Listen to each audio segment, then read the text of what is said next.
There's no tolerance anymore. And I don't care what you come up here and say, whether it's mouthwash, a tequila lollipop, hair dye, I don't care. And I don't care who you're with. A second violation. Do you understand? Today you will get an ankle monitor, and I'm going to tell you now, it is extremely finicky. So best beware of anything that you put in your body. Okay, no more. That's it. Okay. As far as the other, I don't know. What I would suggest is, email if you can now, Brenda Gomez, and see how we handle it, because I don't know. All I know is that this case is nearly 200 days old, and now we have violations, and I'm ready to put this thing to bed. I'm not going to hold it anymore.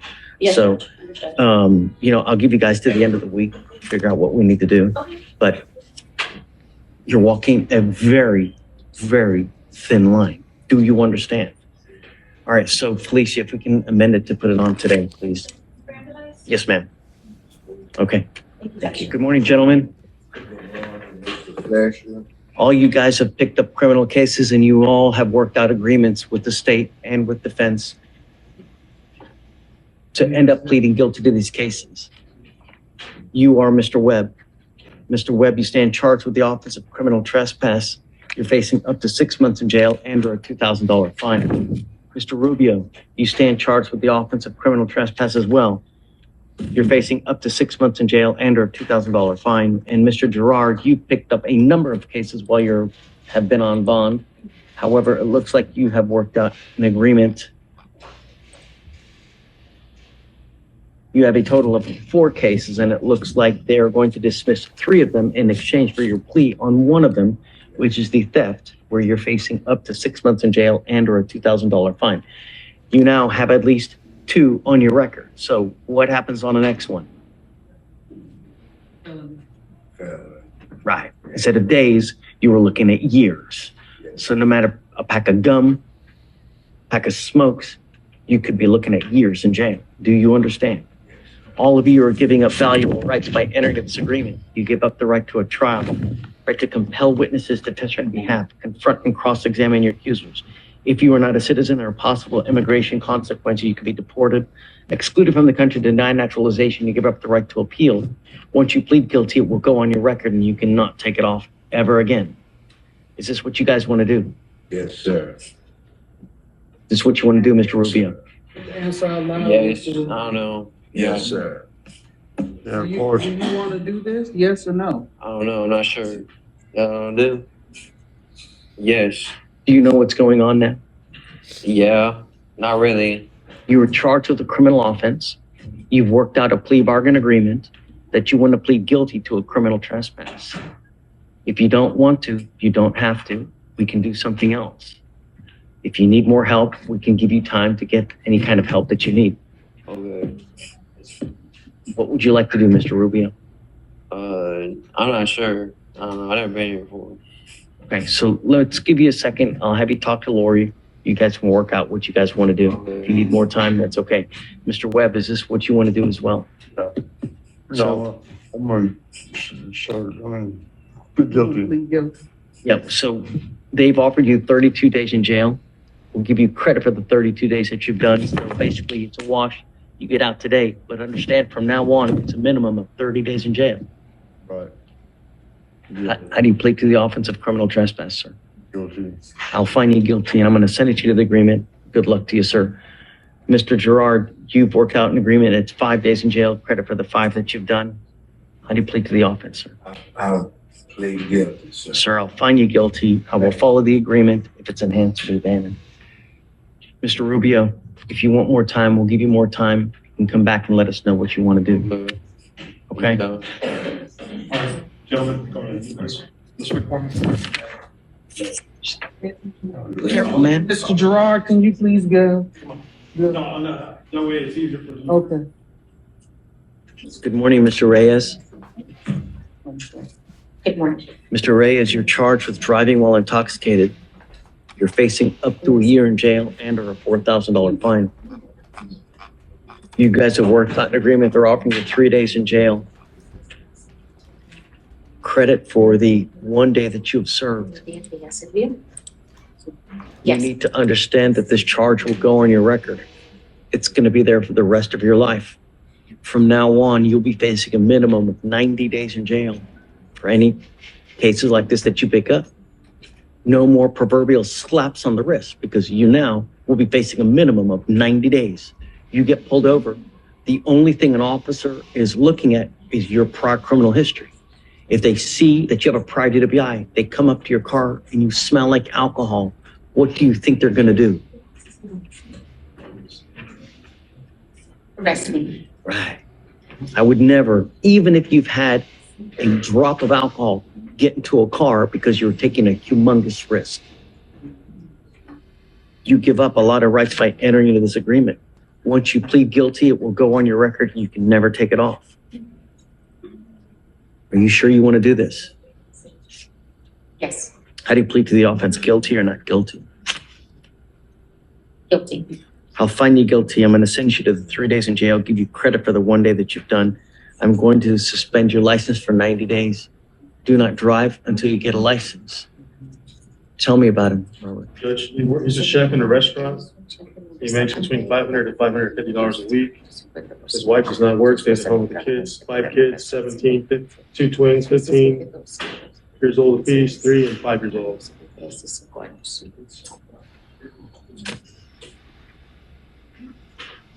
I'm asking you these questions because there is a $4,500 surcharge that you have to pay when you pick up a DWI and you plead to it with a breath test of this magnitude. Your lawyer is asking me to waive that fee.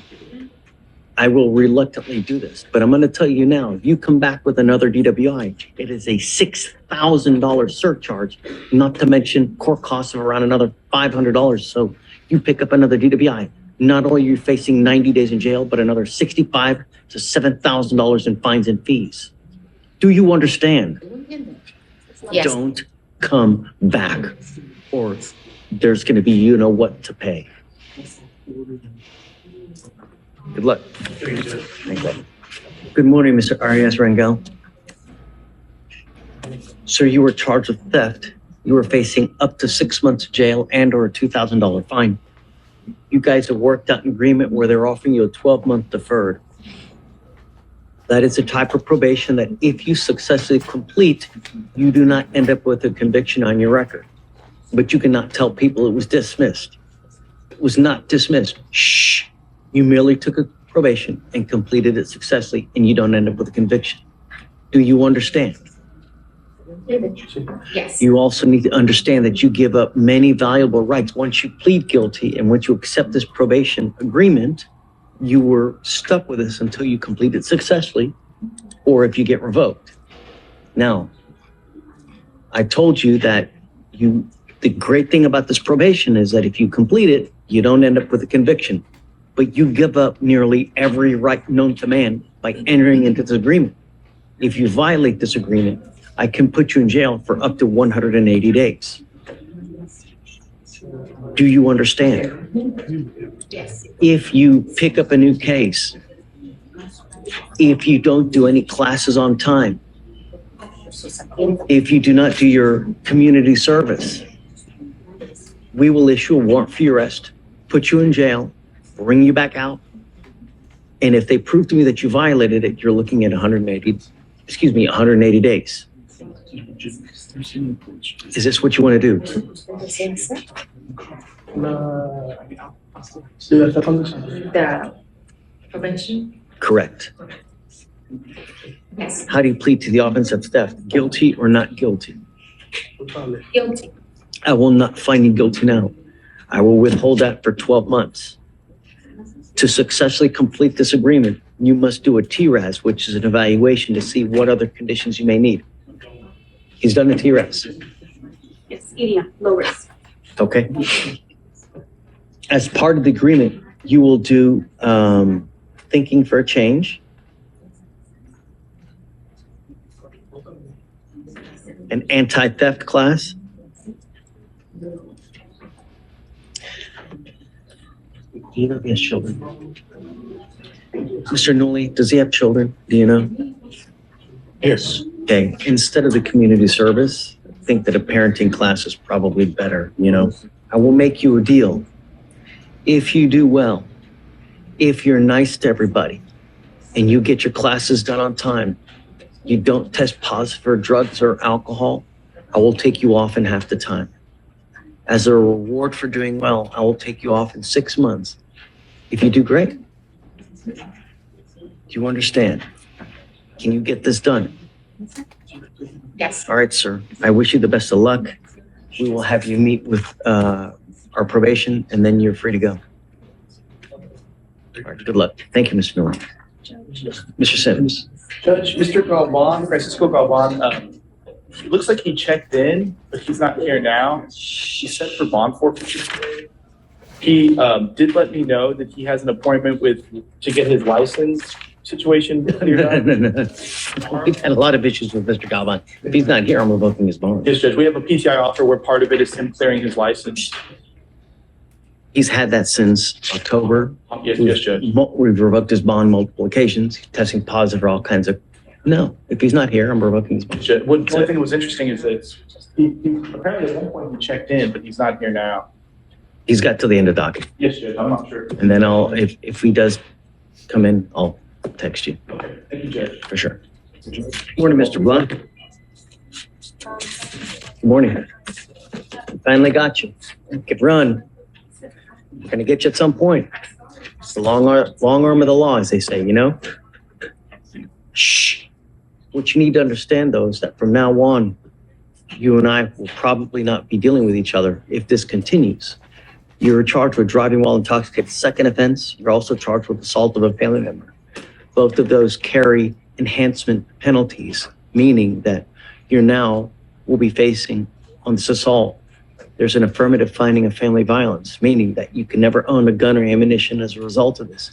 The other thing is that you can never pick up a case like this again. You do?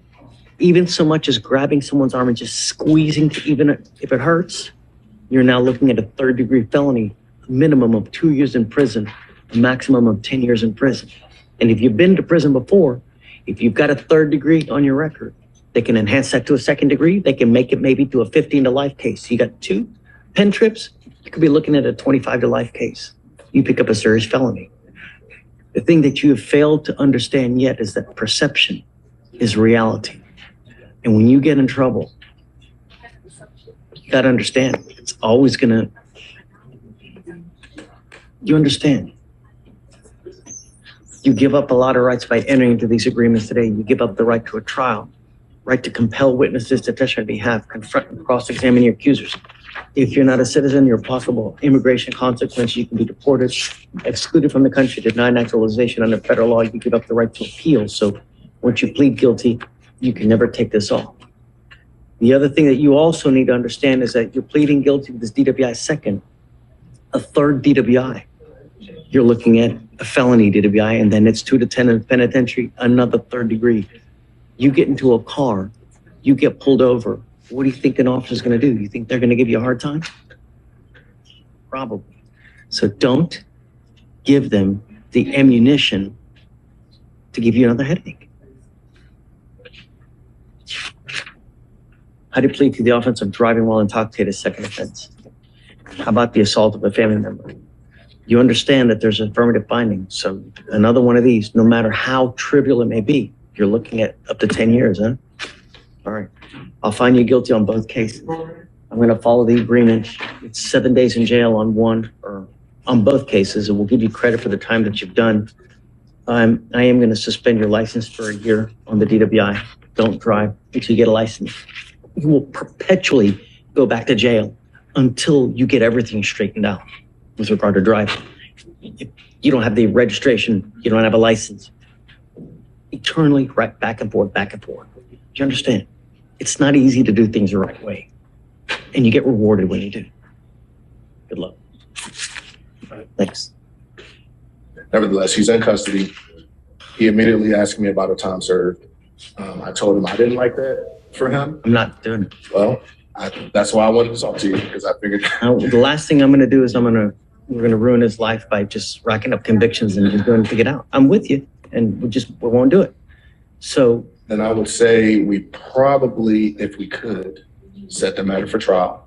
Because otherwise, I don't see him getting out based on what he shared with me and the one person I did talk to. Mr. Brooker, I'm not gonna just hold him indefinitely, you know? I know, Judge, I mean- I know, but he had a test today and it's like messed up. And so I'm trying to do what I can to get things moving because otherwise he's not going to get out. I mean, he's just going to sit there. Apparently they have the money. It's like $380, but they don't have a cosigner. He doesn't have any adults here that's going to vouch for him.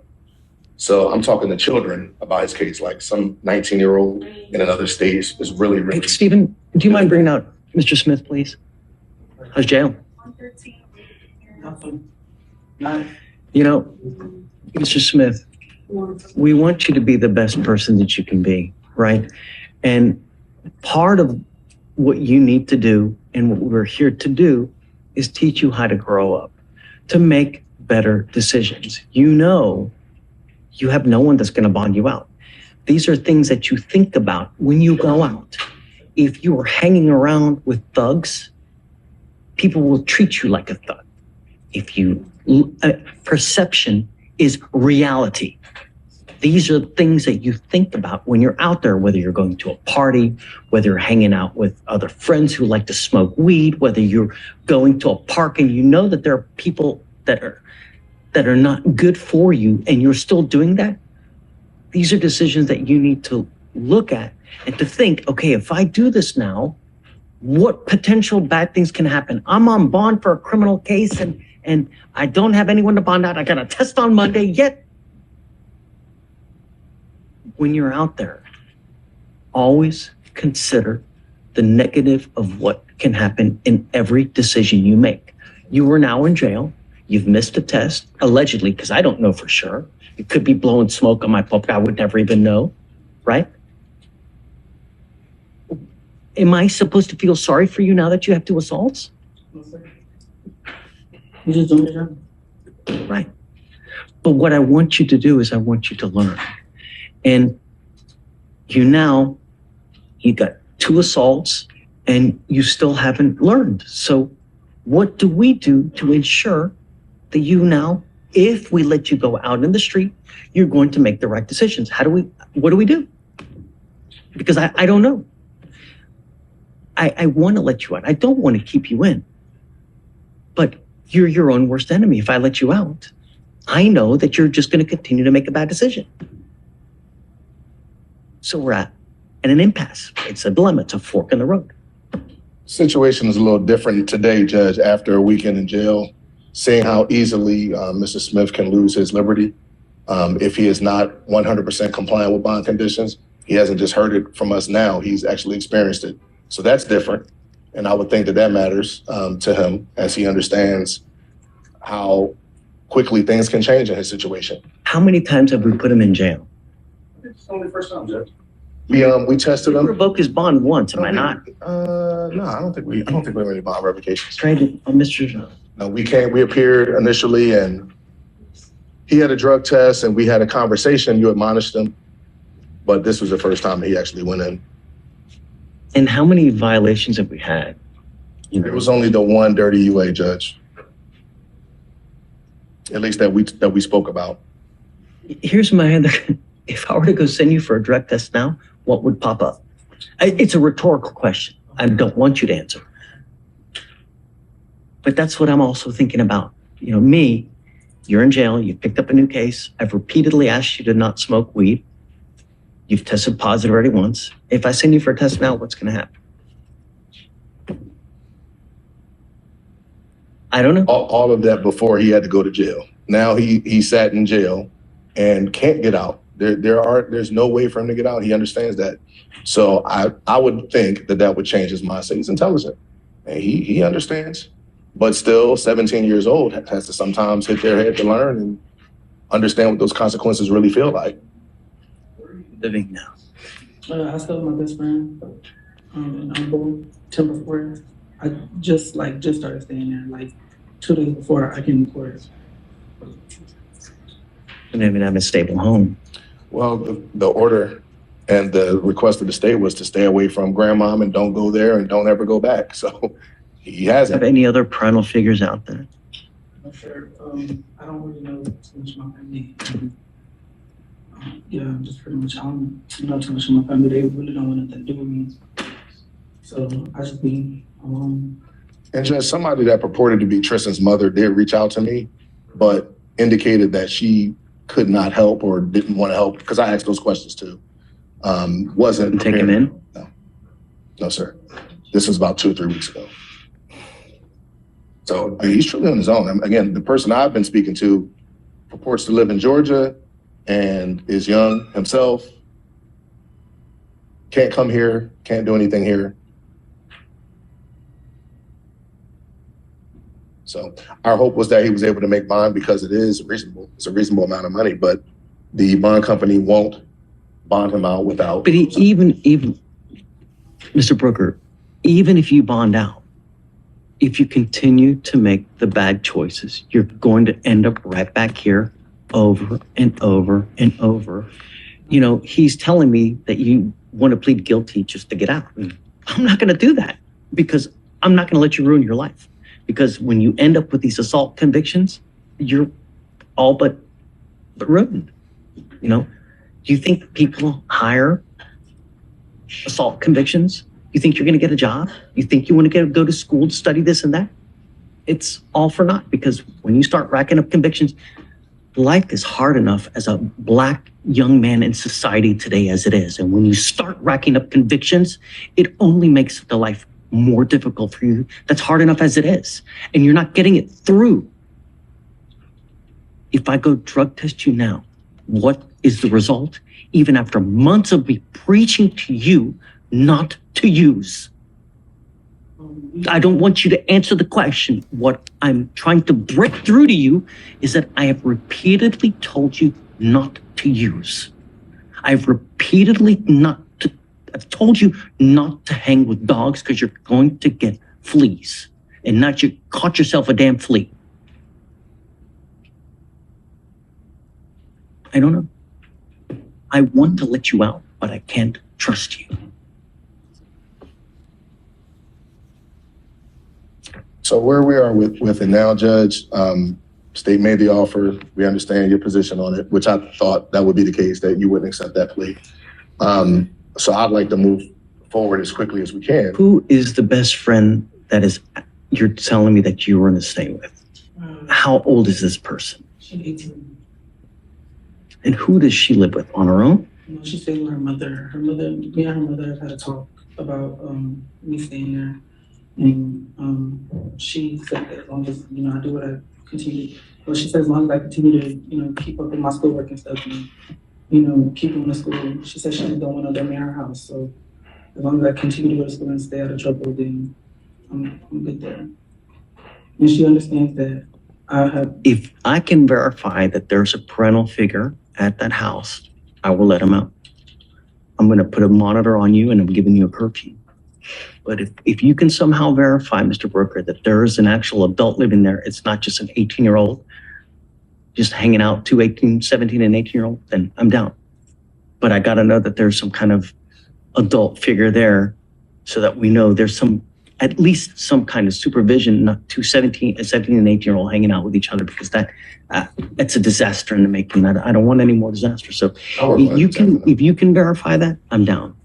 But I'm going to tell you now, you will be reporting here to me while you're on bond, and I'm going to test you on a weekly basis to make sure that you're not using.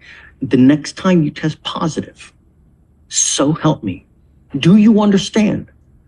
You pick up a third case, I'm going to lose it. And the little hair that I have left will be gone, because that's how upset I will be. Do you understand? Don't smoke weed, and I want proof that you're enrolled in school full time. Do you understand, Mr. Smith? The only way is that I know that there's a parental figure here, so you have at least some kind of someone watching her. Okay, so we got time. I mean, I'm here. You have my cell phone, right? So just text me, and you know, even if it's 2 o'clock, 3 o'clock, we can work it out. I'll work on it. Thank you, sir. Okay. Judge, on Tristan Smith, I have a report for you. Okay, tell me. The last question was about his being in custody.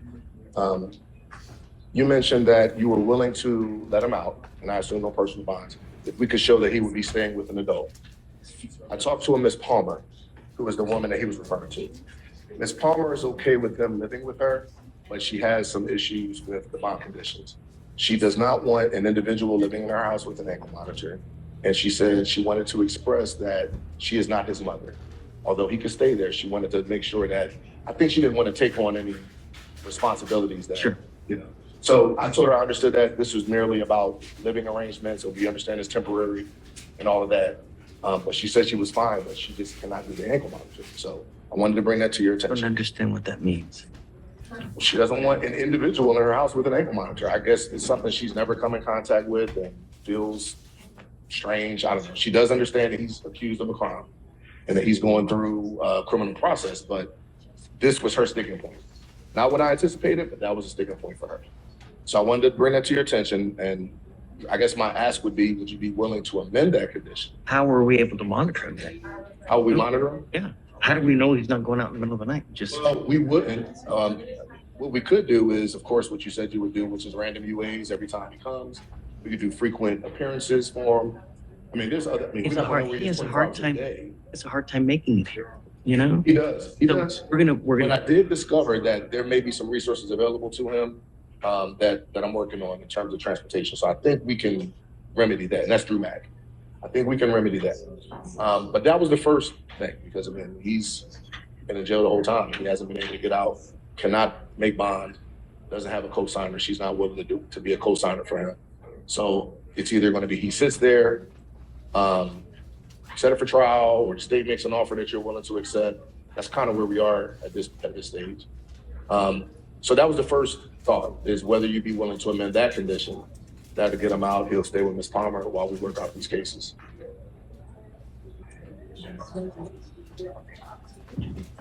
Because I'm going to discuss with Kelsey in a moment and potential offer. We're going to talk about maybe a potential deferred, and we'll discuss it with Kelsey and see if you're amenable to that, Your Honor. did you offer him a PTI? No, PTI not offered, Your Honor. We offered previously a time served, but as you mentioned, you would not accept that. So we're going to discuss with Kelsey to see if some sort of probation. And obviously, if the state were willing to offer a PTI, that's something I believe he would accept. But we talked about the potential for deferred, and I told him the legal implications of that. My only issue is that if I let him out, as history has told us, when I try to get him here, it's very difficult. You know, there's this excuse, there's that excuse. The only time I'm able to get him here is because he picked up a new case. Otherwise, you know, It had been tough to get him here, Judge. I try to get him to go test, he just doesn't go. So it's, The last time when he was ordered to appear, he came, he walked 9 hours. I mean, he wants to deal with it, but he's like, in his words, the court took away my parents, so I don't have an adult to stay with. And I was like, well, your parents asked for you not to go there. But the way he views it is, have you talked to them lately? no, Or the parents? no. I spoke to his mom. She a lady who said she was his But mother that's New Orleans. several weeks ago, but she doesn't live with him. No. I've never talked to the grandmother. She hasn't taken my calls. And then the other CW was Have you tried to call grandma? Oh, yeah, absolutely. Because I was curious about the information that we received, but she won't take my calls or return. So he's in this situation where he has no way to get out. He's missed school. Can you mind bringing up Mr. Smith, please? Tristan Smith. The question is, how do we go from here? Where do we go from here? You know? All I want is the best for you, you know? And it seems like when we give you too much of a leash, no good happens. Nothing good happens. I want to let you out, and he has found you a place to go to. But I guess the requirement is she's saying is that she doesn't want you to have an ankle monitor. But if I don't put the ankle monitor, am I supposed to take your word that you're not going out in the middle of the night? Really? How am I supposed to monitor to make sure you're not? I don't go nowhere. I just go to school, come home, that's it. I don't go nowhere, I don't do nothing. I'm just trying to go to school. That's it. I've already missed finals. Been emailing her. In this latest assault, where were they at? So the latest assault, Your Honor, they were at, it appears to be at a residence.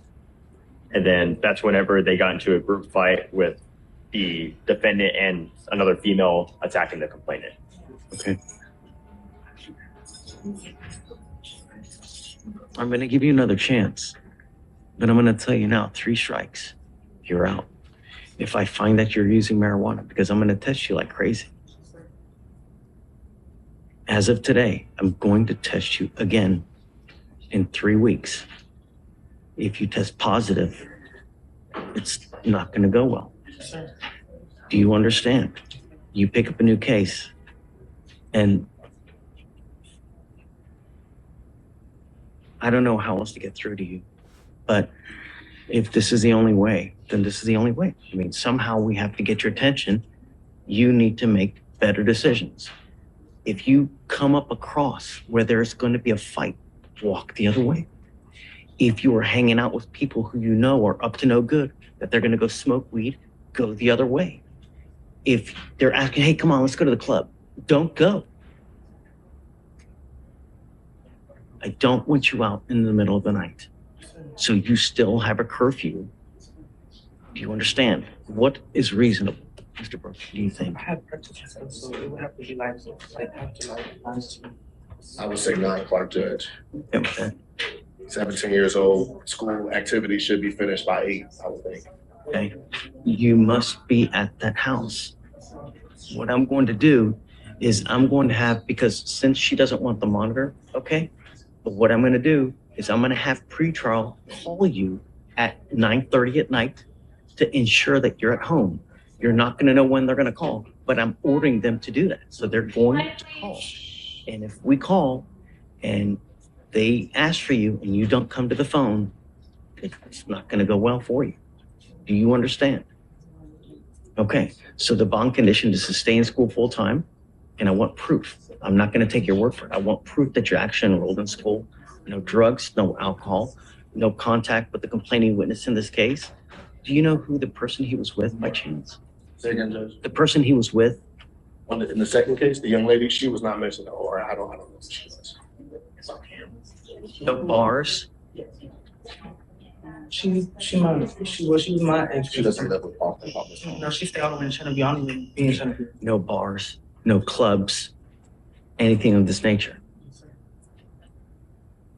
Life is hard enough as it is. You see how hard it is when you don't have money.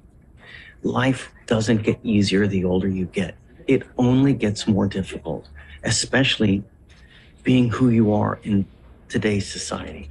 The only way that you're going to get anywhere is with this. Knowledge is power. And with power and with knowledge, you get money. And once you get that education, no one can take it from you, right? Only good things can happen. If you want resources, we have it here. I can give you paperwork so we can get you a cell phone and we can get you a tablet. I have a phone and all that. Like I have a phone, I have an iPad. It was just hard for me to find housing at first because I didn't have nobody. So you have someone now. So if they set rules for you, no matter how bad they are, you have to follow it, because if you don't and they kick you out, you're on the street again. So if she tells you to wax the floor, wax the damn floor. Because if you're not nice to these people, if you're not good to them, and if you don't have patience, you're going to end up on the street. Do you understand? sure. Patience is everything. Self-control. All right. Thank you, Judge. You need to leave here better than you came. The first way that happens is for you to get into school. You need your high school diploma. You cannot go through life without, at a minimum, a high school diploma, because you will never, ever make any kind of money. You understand? So that's part of the deal now. I'm going to have Mr. D work with you to be able to do it.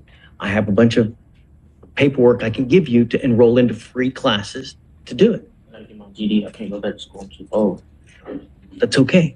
I have programs available for you that are free to help you do this, so you don't have to use money.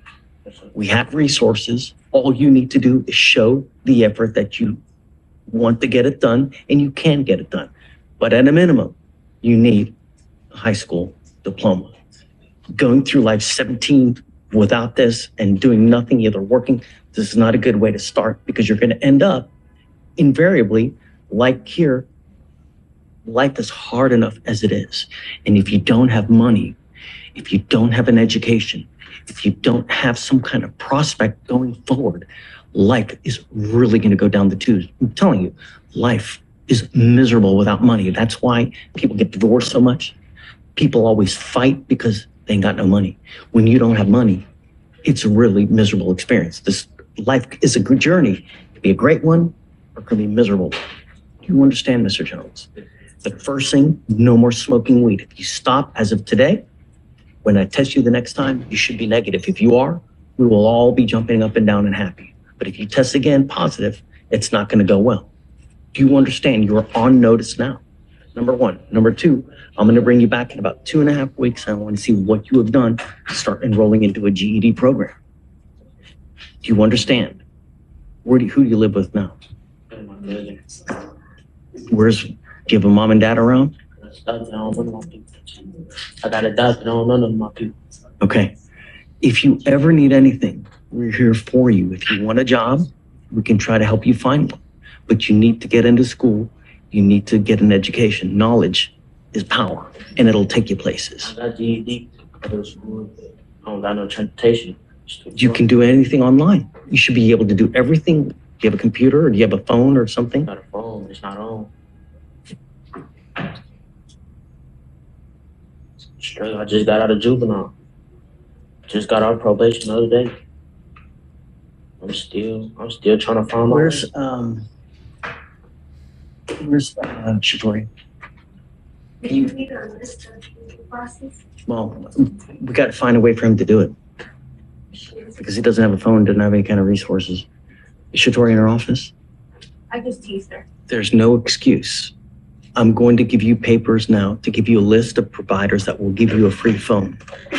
I'm also going to give you a list of ways for you to be able to get your GED.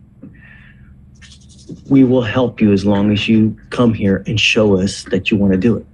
If you stay out there and make wrong decisions by picking up a new case, if you become a danger to my community, I'm going to put you in custody. You now know that there's no one that's going to bond you out.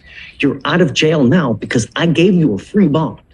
But if you become a danger to my community, if you violate conditions, I'm going to put you in, and you have to realize and know no one is going to bond you out. So the next time you go to jail, you will be stuck like Chuck in there until either this case is over or something else happens. Think of that when you're out there in the free world. You are out there now on our bond. If you violate conditions, you pick up a new case, you end up back in here. It's not going to happen. You'll not get another free one. Do you understand? So if you're out there and you see people are acting like thugs and they're making the wrong decision, hey, come on, man, let's go pick this place up or let's go. And you know that they're making the wrong decision, don't go. Be a man, stand up for yourself, know when to make the right decisions. I don't know if you have ever had someone to push you in life. I'm going to try to do it now to make you the best person that you can be. But I can't do this alone. I need your help. Do you understand? You only get a couple shots in life to make the wrong decisions to where it becomes so catastrophic, your ass is stuck. You're now at that crossroads. All right, Shatori, what got you? What do you got? Yes, sir. There's somewhere equal with a cell phone and a tablet. With tons of all the work and both of these right now. I agree. If you ever need anything, come back to us here. I'm going to try to give you everything I can, but don't go out there and make the wrong decisions. Do you understand? Okay. So, do you mind giving him that? And then did you bring the paperwork as far as GED as well? Yes, sir. Spiritual. We're giving you paperwork. All you have to do is go apply. Put some effort into it. They'll give you a phone. They'll give you a tablet. We'll set you off 3 weeks. When you come back, show me what you've done to start working on your GED. Mr. Jones, make us proud. Don't make the wrong decisions.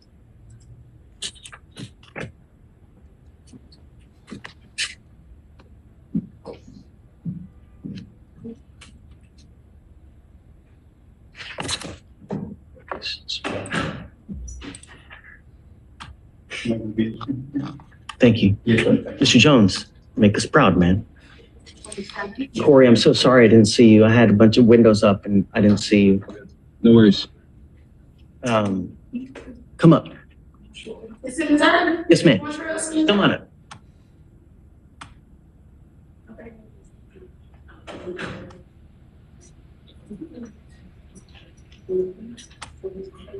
You tested negative. Well, thank you. That's fantastic and it makes me very happy. So look, just be good. That's all we're asking, okay? Nothing's gonna happen to you today. We'll just give you a reset and just be good. Don't pick up a new case. Honor. It's very tight. I'm not a flight risk. I'm not gonna be, I won't go around that area. Me and everything else, and I just, You're telling me I can trust you. yes, you can. I know, I saw it. And it's really cut, like, it hurts. It's like they put it real tight to the point it's like getting into my ankle. Corey, Yes. take it off. Thank you. Just be good. It's not hard. Make the right decision when you're out there. You pick up a new case, a third case, I'm gonna lose it.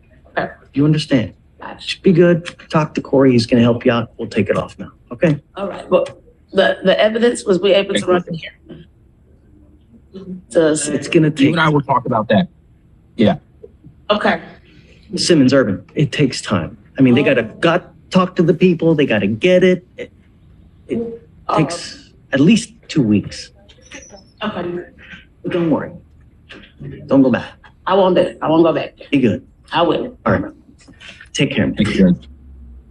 So it does I get to go get it off, right? Yeah. Of the vehicle, and the marijuana was weighed, and the weight was 2.87 ounces. Did you say? You said speeding. Did you? 61 and a 50.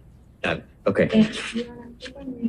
Sure, I have with the PC. So, in regards to the speeding allegation, there were 2 cars in front of my client prior to being stopped. It was 3 a.m. in Pasadena. He had denied the car was pulled over. And also my client explained to officer when he asked him about the smell in the vehicle, he did tell him that he had CBD in the car. He said that I had 3 packs. I just purchased it. They're in my backpack in a bag. They were unopened at the time.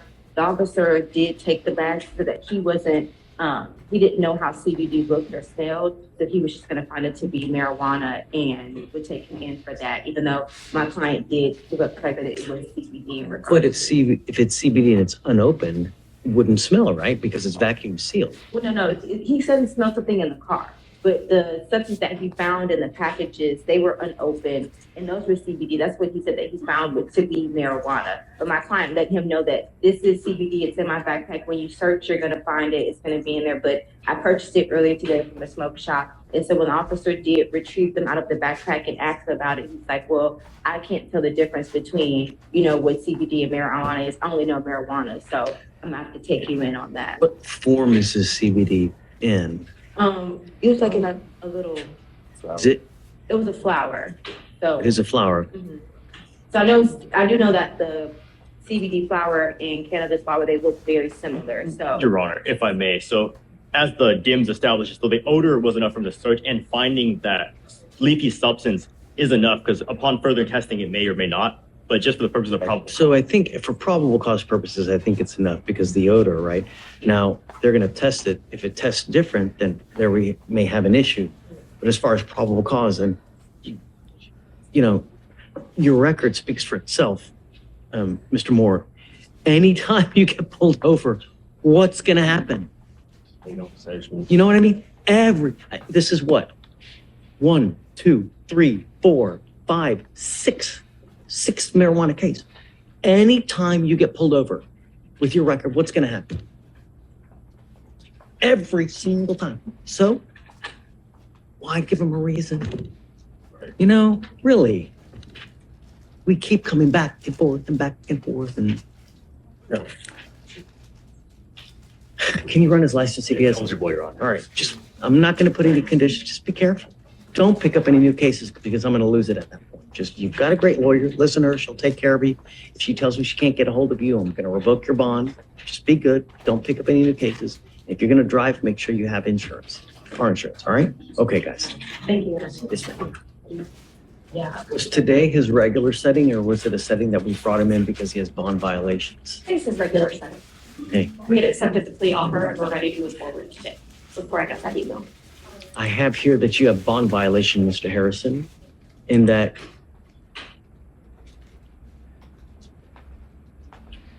you were continuing to use alcohol. You are entering into a probation now, and I'm warning you that if you test positive again, I can amend your conditions, and I will, to put you into a rehab facility. And I can take you there kicking and screaming, and I don't care what is going on in your life. But if you continually show me that you cannot stop, then I'm going to do it my way. And I promise you, you're not going to like the way that I do it. It is a minimum of 9 months in treatment if you respond well. Do you understand? But it could be in an inpatient facility for up to 1.5 years of your life spent with me in jail. Do you understand? If I didn't get your attention enough last time, heed this warning now, because you will not get another one. You were charged with driving while intoxicated. Second offense. They have agreed to reduce it to a first.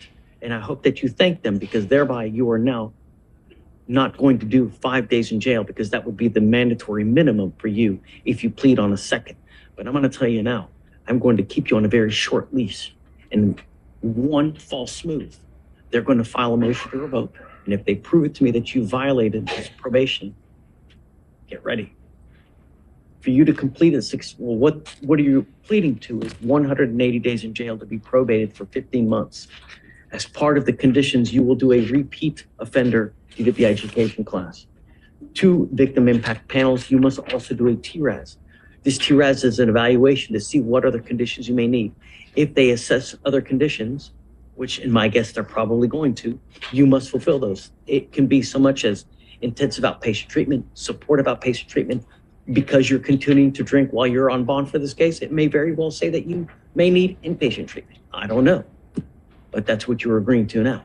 Do you understand? No drugs, no alcohol, random urinalysis.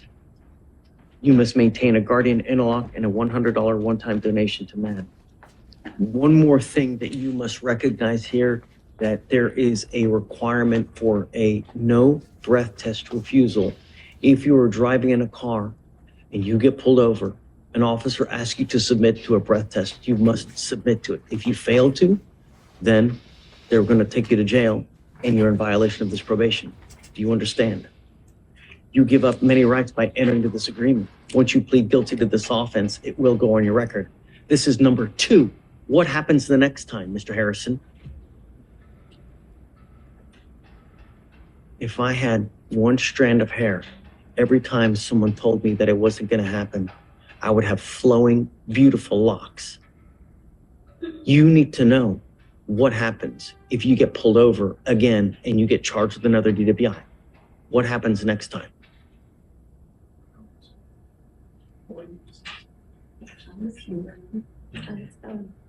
You will be facing a 3rd-degree felony. You'll be facing a minimum of 2 years in prison, a maximum of 10 years in prison. If I were you, if you even have a sip of alcohol, I wouldn't get into a car because you were taking a humongous risk. You tell me now, well, it's not going to happen. You told me you weren't going to consume. Here we are. We've got you on a bond violation. Goes in here, goes out here. The only thing that matters are actions. Your words mean nothing. Actions speak louder than words, Mr. Harris. How do you plead to the offense of driving while intoxicated, guilty or not guilty? I'm going to find you guilty. If you violate this probation, I'm going to issue a warrant for your arrest. I'm going to put you in jail. I'm going to bring you back out here in Orange. We're going to have a conversation as to whether you violated this probation. And if you did, you were looking at 180 days in jail. Do you understand? Okay. So the other thing that we have to do is the fines and fees for the DPS surcharge. It's a first. So it's a $3,000 fee. But let me ask you this. Is this a 0.15 or above? To Your Honor. Is it alleged? Is it alleged on the information? I believe it's alleged to be 0.15. You should be walking out here with a $6,000 surcharge, but because they reduced it to a first, it's now a $3,000 surcharge. You must pay that in addition to the court cost. If you don't, for every $100 you owe, you will sit 1 day in jail. Do you understand? Okay. How do you plead to the offense? I will find you guilty. I'll send you to it. Good luck, sir. Thank you. All right. He has the portable device at this time. Okay. His license is suspended until February 18th. Okay, yeah, we need to do no driving affidavit. You are not allowed to drive. I don't care what you're doing in your life. You'll be signing an affidavit with me today that you're not driving. I hope you're not driving at all. Take it seriously, Mr. Hunter, because if I catch you driving, get ready. Okay? So if he decides to, if he wants to drive, he needs the interlock before he even gets into a car driving. So we have to amend conditions to be able to do that. So he can't just start driving. You cannot just start driving. You are required to have an interlock in your car.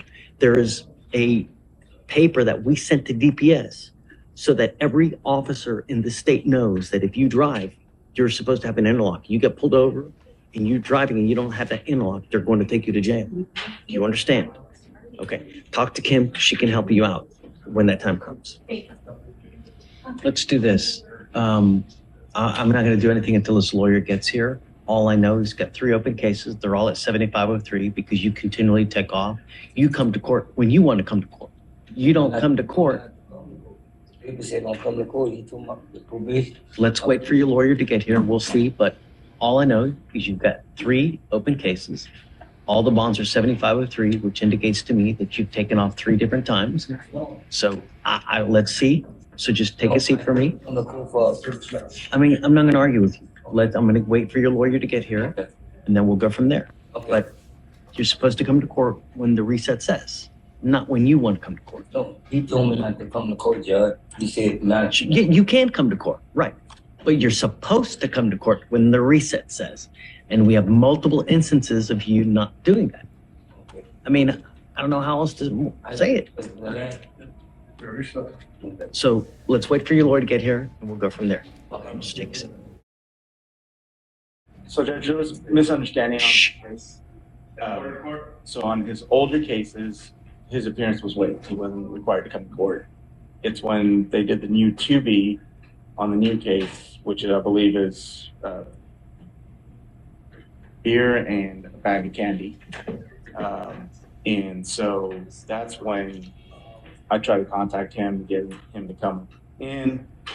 Couldn't get in contact with him. Then he had to schedule the court date for the old cases, and that's when the court revoked his bond based on those old cases. He said he received the letter, so he came in today to address the letter, obviously, and that's why he's here today. So let's do probable cause on your end of this case, because I don't know anything about it. Mr. Lestrap, you've now picked up a 3rd theft case. You're now stand charged with another Class B misdemeanor. You're facing up to 6 months in jail and or a $2,000 fine. We're going to do probable cause. You have the right to remain silent. Anything you say can or will be used against you, sir. Yes, Judge. The officer was dispatched to a Walgreens in Harris County, Texas, and the complainant, the manager of the Walgreens, told officers that the defendant entered the store and proceeded to take several items, including a case of beer and a large pack of candy, and walked past all points of sale without paying. The complainant told the officers that most of the employees knew the defendant by name and sight.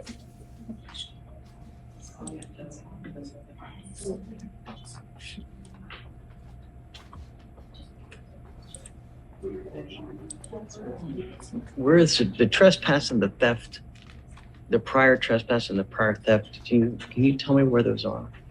They're also at a Walgreens. Let me see if it's the same location. It's the same location. I told you when you first came here not to go back to the Walgreens. Not once, but twice.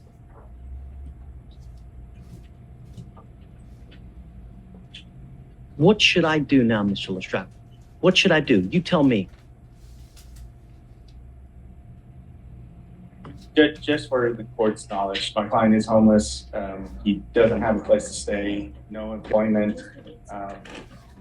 Has some assistance from his mom, but obviously that's not a whole lot.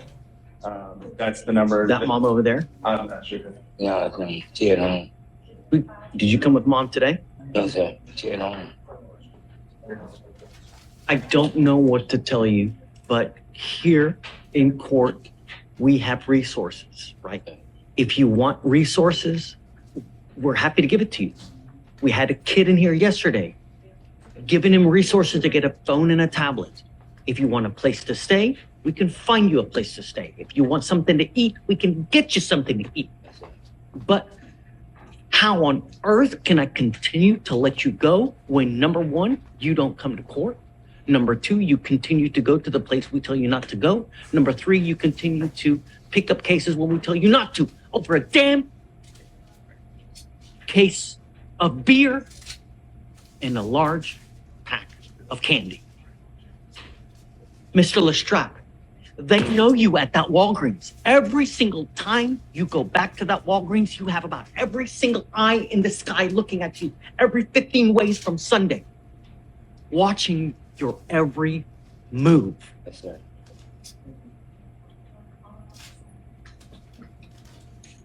Ray, I'm sorry. I'm not going to give another PR bomb.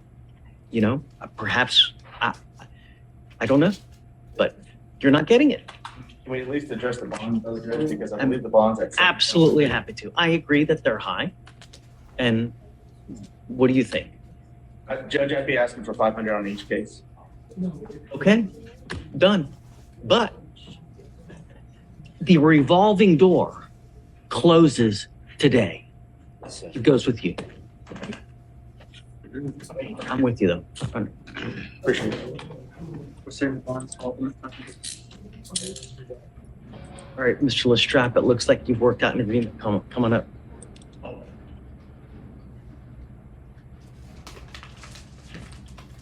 I really hope that you heard what I said to you earlier. Every time you go to this Walgreens, they know who you are, every single person. So every time you come back, what do you think they're going to do? They're going to watch you like a hawk, your every single move. You've been trespassed from there. So if you go back there and they call the cops, you're going to be right back in jail. Don't go back. You've worked out an agreement. They're offering you 60 days in jail with credit for the 2 days that you've done on this theft case here. Looks like they're going to dismiss the 2 other thefts that you have. You also need to understand this now makes at least 2 thefts for you. You pick up another theft, you're going to be looking at a felony charge, years instead of days. Yeah. You're giving up the right to a trial, right to compel witnesses to testify on behalf, confront and cross-examine your accusers. If you're not a citizen, there are possible immigration consequences. You can be deported, excluded from the country, denied naturalization. You give up the right to appeal. Once you plead guilty, you can never change this. Are you sure you want to do this? Guess that's it, right? Yes, Your Honor. I talked to him. He understands the nature of the consequences. Okay. Has no means of being able to afford bond, so they can look at the newer case. So he's opted to take the agreement on the old case. If you can't ever make bond, if you don't have anyone in this life that's going to bond you out, then why pick up a criminal case? You know what I mean? When you leave here, Mr. Lestrade, come back. If you want a place to sleep, if you want a job, if you want food, I'll give it to you. All you got to do is come back. But if you keep picking up criminal cases, no more PR bonds. You understand? There's no excuse. We will give you resources. All you got to do is come back. I do plead to the offense, sir. Guilty or not guilty? All right, I'll find you guilty, saying you do. Good luck. You really expect you're going to blame it on AT&T? No, sir. I honestly. You are even lucky to be getting a PTI offer at this point with as many times as you take it off and the fact that your case is 250 days. We set cases for trial at 180 days. And your case is now 240 days old. What have you offered? So we offered a 6-month PTI where she has to take a effective decision-making class and no drugs and alcohol. Like the long effective decision-making class? discuss the online one? Yeah, If you're gonna do the, Yeah, I believe it's a standard. Yeah. that's what you guys are gonna do, then I'll give her a week to get it done. But I'm not doing any more. If you don't have it done in a week, I don't care if you come kicking, screaming, you blame it on whoever it may be, prevent you from doing it. I'm going to set your case for trial, or you're gonna end up taking another offer and you'll end up with a conviction. But you can't expect good things when you repeatedly take off, fail to communicate with your client, and you just go AWOL. Would we care if you don't care? It's a rhetorical question you don't have to answer. But that's what's going on in our mind here. Why would we care if you don't care? You have been given an opportunity now. The ball is in your court. You have 1 week. If you don't get it done in that week, that tells you that you truly don't care. And I won't take anything else. Do you understand? Next Tuesday. Week. Okay. All right. Good morning, gentlemen. You are Mr. Lowry. You must be Mr. Benson then. All right, gentlemen, both of you have picked up criminal cases, and it looks like you've worked out an agreement with the state and your defense lawyer. It looks like both of you, Mr. Benson, are charged with theft, and you're facing up to 6 months in jail and/or a $2,000 fine. And Mr. Lowry, you were charged with criminal trespass as well. You're facing up to 6 months in jail and/or a $2,000 fine. The agreement you have worked out, Mr. Benson, is 22 days in jail, credit for the 22 days so that you are done today. You need to understand that this is an enhanceable offense. If you continue to pick up theft cases, at some point they're going to hit you with a felony, and instead of days, you will be looking at years. From now on, you are now facing a minimum of 30 days in jail. Do you understand? Mr. Lowry, you are with your criminal trespass, they've offered you 122 days in jail with credit for the 122 days that you've done. So likewise, you're also done with us today as well. It will go on your record. You can never take it off. And from now on, you're facing a minimum of 30 days in jail. Do you understand? Is this what both of you want to do? Yes. You are giving up the right to a trial, right to compel witnesses to testify on your behalf, confront and cross-examine your accusers. If you're not a citizen, there are possible immigration consequences. You can be deported, excluded from the country, denied naturalization. You give up the right to appeal. Once you plead guilty, like I said, there's no turning back. It will go on your record. It'll stay there forever. How do you plead to the offense, Mr. Benson? I'm going to find you guilty. I will follow the agreement, send you to it. Mr. Lowry, how do you plead to the offense? Guilty or not guilty? All right. I'm going to find you guilty as well. I'm going to, if any enhancement, just abandon it. Oh, do we need to do it on the theft? The second conviction. Got it. All right, so Mr. Benson, you have a prior theft from 2019. Is this true? Yes. Okay, this now makes two. A third, you're looking at a felony charge. No matter if it's a pack of gum, a big pack of candy, be careful. You could be facing some serious time next time. You understand? Okay, so true to the friends. We'll abandon the other. All right, good luck, gentlemen. Thanks. Sorry. Hi, James. Morning, Judge. I have Michael James. It's an old case, but I was appointed December 9th. I was just appointed about less than a month ago, Judge. Okay. And we have a PCI deal worked out where if he does a gun safety course and some anger management, the case will be dismissed. And we get him, but how long would you like? Is he here? No, Judge, he's here. Come on up, sir. So a gun class and you said community service? No, gun safety course and anger management course. Anger management, okay. Is it like a 2 or 3 hour anger management? It's a 4 hour. It's a 4 hour, Judge. Okay. They just said do any online one. 2 classes to do and the case gets dismissed. Yes, sir. Each class is around 2 to 4 hours. How long do you think it'll take you to get done? It's not gonna take me long. I'll get on that today. 2 weeks? Yes, Judge. All right. Okay. All right. On December 29th, 2024, an officer observed another officer driving through a parking lot of 2901 Westridge Street with emergency equipment on and chirping sirens due to a large crowd loitering on the property with no loitering signs. The officer observed in the left side mirror the defendant toss an object underneath a motor vehicle on the property. The officer made a U-turn and observed the defendant reaching under the same motor vehicle, retrieve the object, and reach into his front waistband as if placing the object. The defendant then tossed the object under another motor vehicle, The officer wearing full uniform told the defendant to come towards him and asked what he had dropped. The defendant walked towards the officer, stating he did not drop anything. The officer grabbed the defendant's left hand and attempted to handcuff, and the defendant took off on foot. The officer chased the defendant, and the defendant tripped on a drainage. The defendant evaded for approximately 100 feet. The officer looked underneath the motor vehicle and retrieved an unholstered black Glock. The defendant was identified by his Texas driver's license. Did he suffer an injury as a result of that trip and fall? Does the officer notate? Because from what the email says is that he went to the hospital at that time. Is that what that says? No, and it does not say anything regarding whether he was taken directly to JPC or whether he was taken to the hospital. This is a Houston Police Department case, so we do have the offense report, so I can. Do you mind looking it up real quick? Maybe just the DIMS doesn't say it. The emails that we've gotten is saying that he's in such pain and such dire circumstance that he cannot make it to court. But I have quite the history with this gentleman where. Yes, so he was taken to the hospital due to a leg injury. He was taken in an ambulance. Does say that? Yes, Judge. Okay.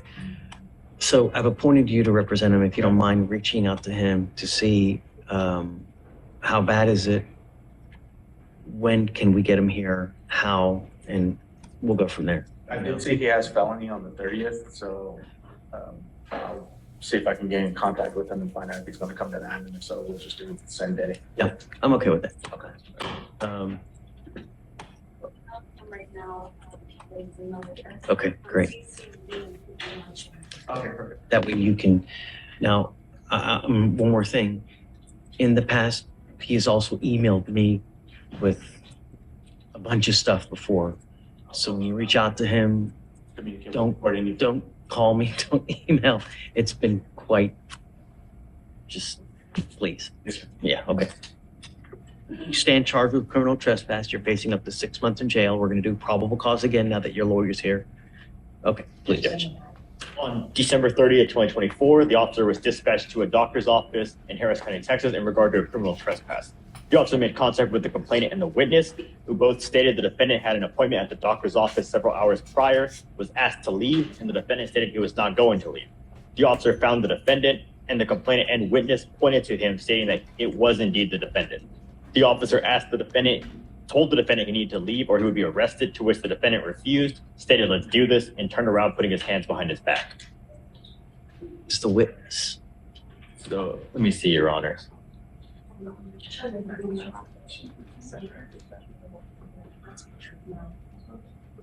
I mean, he had authority to be there, and I know that you can revoke that, when you overstay your welcome. Yes, right? Judge. So the complainant is the office manager and the witness is security guard. Okay. Did you want to add anything? Well, Judge, my issue is he's been at the facility for years, and he has 3 separate doctors within the same QT facility, and he was there for his doctor's appointment. And there's some contention as far as whether he was asked to leave or not, considering that doctor's appointments take months to schedule in advance, sometimes up to 6 months. So I don't believe that if he had a right to be able to see the doctor, I don't believe that a person that's unidentified, the original complainant, I think her name was Amy, should be able to come in and tell him to leave, if in fact she told him to. So I think there's. I know, I guess here we have an office manager that's telling him to go, refuses to, so then the security gets involved. Yes, Judge. And then he still refused to leave once security got involved. And we contacted the complainant as well, and to add. You have spoken to the complainant? Yes. Oh, okay, tell me. And the complainant said that the defendant was sitting in the lobby after his visit, and the reason he was asked to leave is because they had a prior incident where they investigated him doing some inappropriate conduct, and that's why they asked him to leave after his visit had concluded, and then he refused to leave. They still want him not to go over there?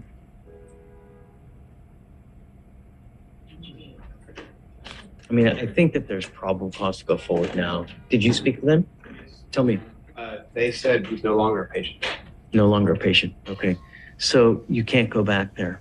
Okay, Mr. Proler, you must find a doctor, but it appears that they don't want you to go there anymore, at this particular doctor's office. Okay? We're just not adding. Like I mentioned, he has 3 separate doctors within the same building. So is the court asking him to stay away from that particular single Correct. office? Right. Okay, So if you have business in another part of the building, you can go. Just don't go back to this office, because the chances are, if you go back there, they're probably going to call the police and they're going to charge you with another trespass. So don't go back over there, because they've warned you not to go back. If you go back, you can get charged again. Go to the other offices, like, hopefully they're just not next door, because that's going to be a real pain. But okay, so then just stay away from wherever that office is, and you can use the other 2 places. But I'm not barring you from the building, just from going back to that particular office. What is the confusion?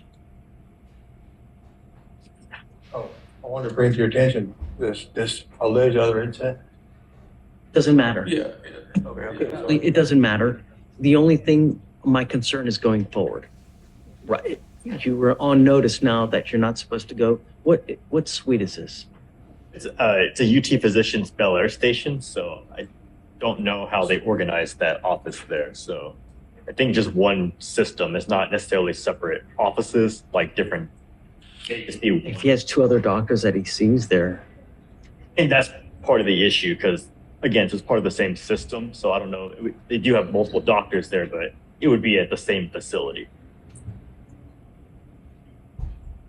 And they told us that he's no longer a patient at the facility. So presumably that means no doctors there, but we can clarify if you would I like think you to. need to.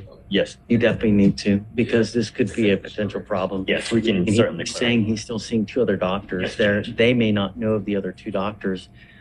You want to do that real quick to see? Can you give me 5-10 minutes? Let me see. So, hey, Alex, also see, are there different, in most like buildings, there's suite 101, 102, 201, 202. How do they do it over there? Yes, Is it Judge. by like We'll see how they an organize. office suite, and then is it possible that he can see the other 2? Yes. And then, okay, yeah. Counsel has verified that he's seeing another doctor at that facility. Okay. So what we'll do, like I said, you are on notice of what you can and can't do. We don't want you to go to the complaining witnesses in this, over there, wherever they may be, wherever their office is. Do you understand? You can see your doctor if you have another doctor there, but I don't want you to have contact with these people here. If I understand you correctly, Judge, I can continue doctor's appointments there, but don't. How is the facility divided up? This building is not the best building to have doctors in, to be perfectly honest with you. But you get off the elevator or stairwell, whatever route you choose, and it kind of wings off. Let's say. Is there a possibility that you're going to run into these people? The same floor, separate floors. Yeah, I'm sorry, under what circumstances, Judge? I don't want you to run into these people. Is there, When you say these people, is there a way you can get to your other doctors without going to the cardiologist? In front of that screen? I think I understand what you're saying. Is there a different way you can go around? I mean, it shouldn't be this difficult. I know. I don't understand why what is the doctor's name, or what is the facility? Who are we talking So about we're here? talking about an Amy Whitetree. So she's the office manager for whatever department she's in. I don't want you to have contact with these people. Can I tell you something, Judge?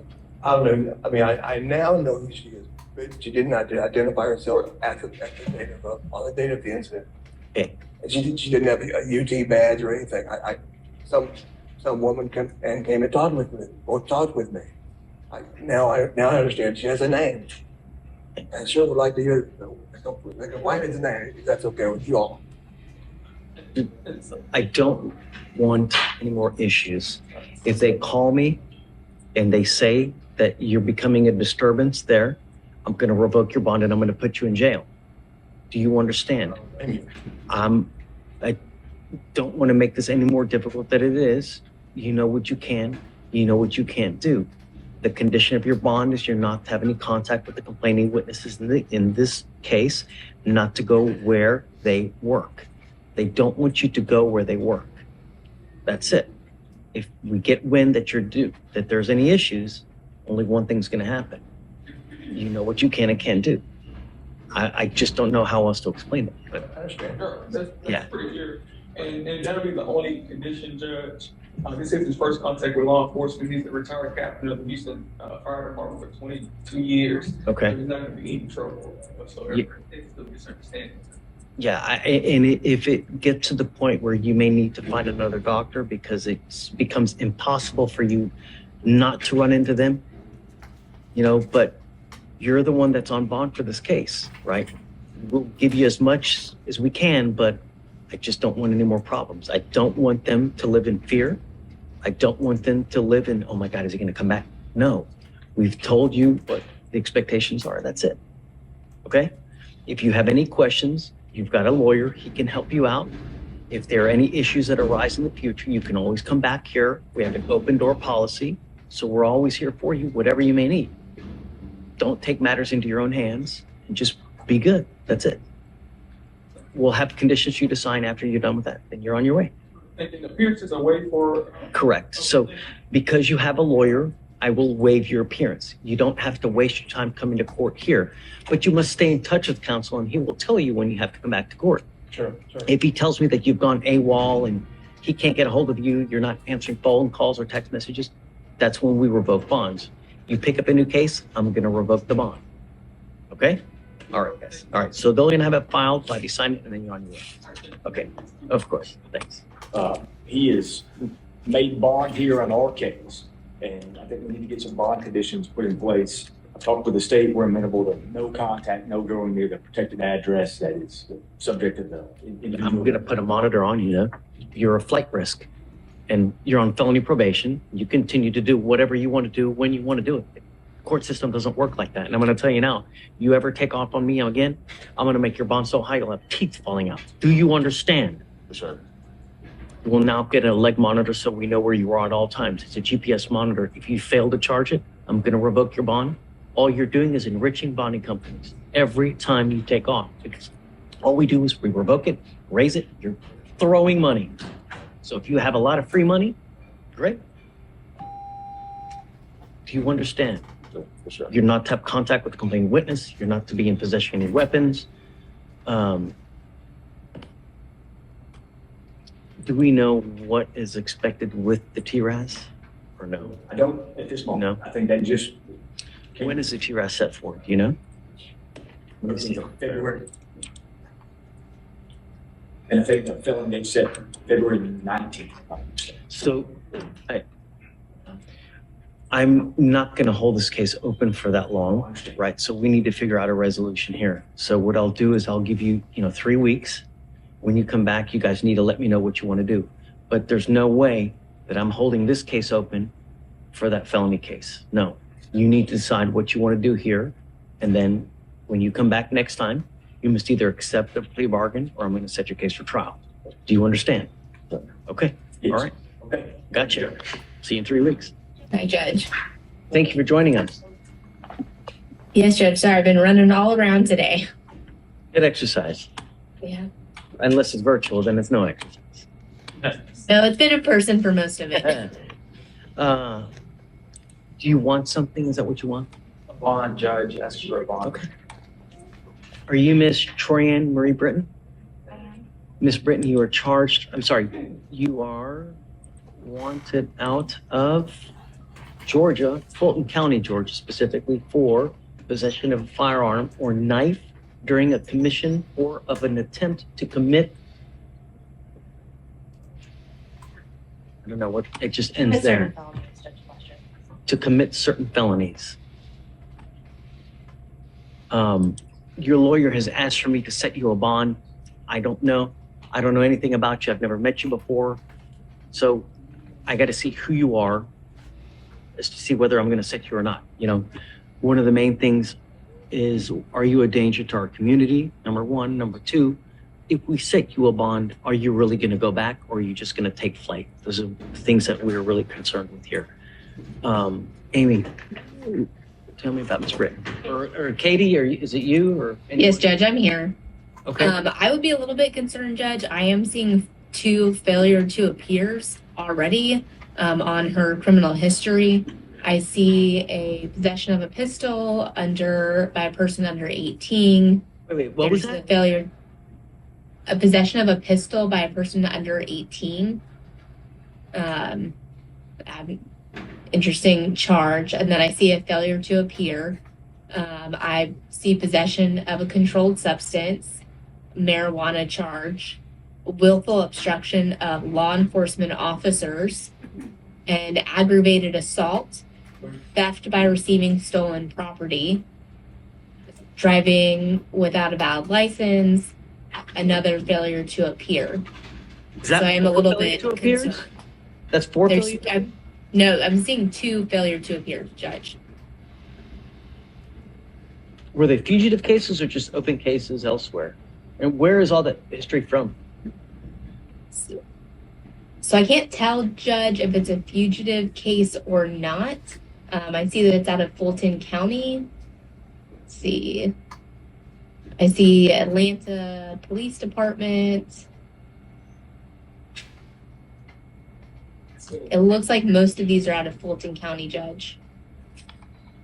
How long ago are the FTAs? Is it recent or? So one is from 2023, and the other one is from, I'm gonna look for a date, Judge, is from 2024, from 6/28/2024, it appears. And I'm assuming that 6/28 one is the one that's holding her right now. It might be. Technically the warrant that we have written down is possession of firearm. So it doesn't specify whether it's a failure to appear warrant You know when or the not. hold was placed?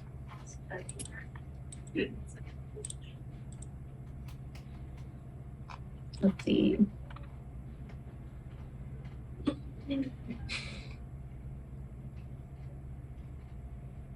She was booked on our. It looks like it.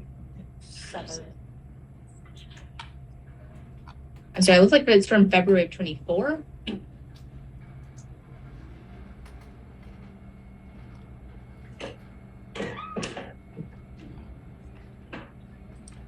Yeah, it doesn't, like I said, it does not specify that it's for the failure to appear. Judge, so she hasn't been before your court. This is one of those cases where I'm not asking for a PR bond. I'm asking for a bond that would ensure that she turns herself into Fulton County. I've talked to her about your requirements if you were to set a bond, how that affects her, how that affects the bond. She needs to present herself. She's got criminal history, but she hasn't been before your court before. We're asking for an opportunity for her to go turn herself in. She's willing to do that within 14 days, and she'll prove that. If she doesn't turn herself in, well, then I'm going to stay. But at this point, it sounds like possession of firearms are most of the cases that she has. All of her cases are dangerous cases. Assault, ag assault, possession of a pistol. Now she's got a pistol case, committing certain felonies. We don't even know what the felonies are. Do you know? No, Judge, not at this time. I only heard of A bunch of FTAs, at least 2 other FTAs. Now we've got a third. What? You really want me to set you a bond? I want hair. Not gonna happen. No, at some point we got to say when. But you know, you've racked up a bunch of criminal history. How old are you? How old is she? I think she just turned 19. 19 and all this? Is that right about that, Troy? Absolutely not. I'm in shock that you're 19. And Katie, how many priors are we talking here? At least like 6, 7, 8? It appears so, Judge, yes. I'm sorry, but I just, you scare me, Miss Britton. Really. I don't think that I could trust you. I think if I set you a bond, it's something is going to happen or you're just not going to go back. And I'm sorry, I can't. Right. The good news is that you've made bond on your other case here. So the time is ticking for George to come get you. She needs to wait today if she wants that to happen. I'm sorry? She will need to wait today. So the process is that you can either waive or you can fight extradition, in which case they will get a governor's warrant, which will take up to 90 days. But if you waive extradition, that gives Georgia up to 14 days to come get you. And if they don't get you within that 14 days, then Harris County releases you. But at 19, with as many priors as you have, including 2 failure to appears, you really scare me. And I don't think that it would just that it's time to pay. Just can't trust you, Ms. Britton. Sorry. Would you consider any amount? No, I mean, all that, and you're 19, it's hard enough being a person of color in today's society. And now with all these priors, all you're doing is you're digging yourself a grave. You're making yourself unemployable. You know, this life can be a great journey where you buy nice things, you take nice vacations, you get married, you have kids, and they come up to you, hey, I love you, mommy, I love you, dad, you know? Or it can be a rotten, miserable of an existence where you're in and out of jail. 19, all these serious priors. Come on.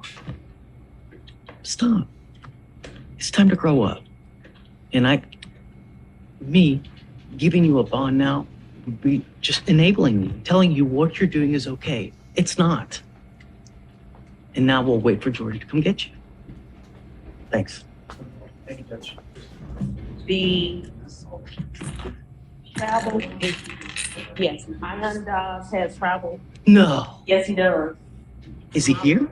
He's coming. It was like a couple days to get from India, but he has it finally. I'm floored. It's wonderful. So however you want to do it, I'm happy to do it. He needs the warrant lifted so he can travel because he's about to have a conviction. Do you have a document saying what was it? He was going to get. Was not yeah, but was it he's waiting to get a visa? Yes, he had a work visa before COVID, and when COVID happened, it was like you got to go home, and so he went, and he's been there in India all this time, and he's been working his way to get back here. So finally, they were going to send him to upstate, but then he really wanted to be here, so they granted him his request, and it will take him 2 days, but he has his travel. Do you have a plane ticket or something that says that he's going to come? Wonderful. He started giving it to me in email, and I said, no. So this gentleman, he picks up a DWI, and he ends up getting deported to India, right? Because we give him a PR bond.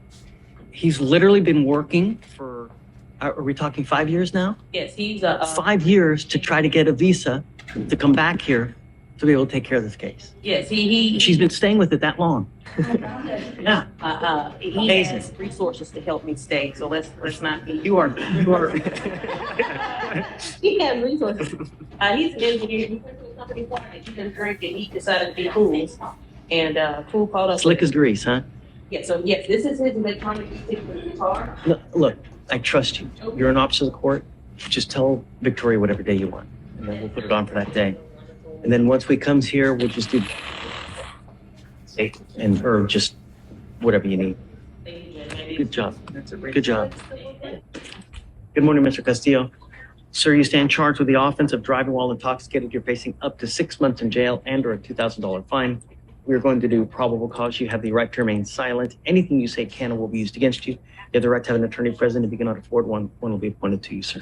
Yes, Judge. Okay. So on January 1st, 2025, at approximately 4 a.m., the officer observed a vehicle traveling eastbound on FM 2920 in Harris County, Texas. The vehicle pulled into a parking lot and then exited the parking lot onto another roadway in an attempt to avoid the officer's patrol vehicle. The officer initiated a traffic stop on Tomball Parkway, and upon contact with the defendant, the driver and sole occupant of the vehicle, the officer observed glossy red eyes, slurred speech, odor of alcoholic beverage, and the defendant stated he had a six-pack of beer approximately 4 hours prior. Standard field sobrieties were conducted, HGN 6 out of 6, walk and turn 6 out of 8, one leg stand 3 out of 4. The defendant was read the DIC and refused breath. A blood search warrant was signed and executed. What was the stop for? Allow me to read the DIMS, Your Honor, to see if he specified. So according to the officer, the vehicle pulled into a parking lot and then exited in an attempt to navigate away, and the vehicle crossed through the parking lot onto another roadway. And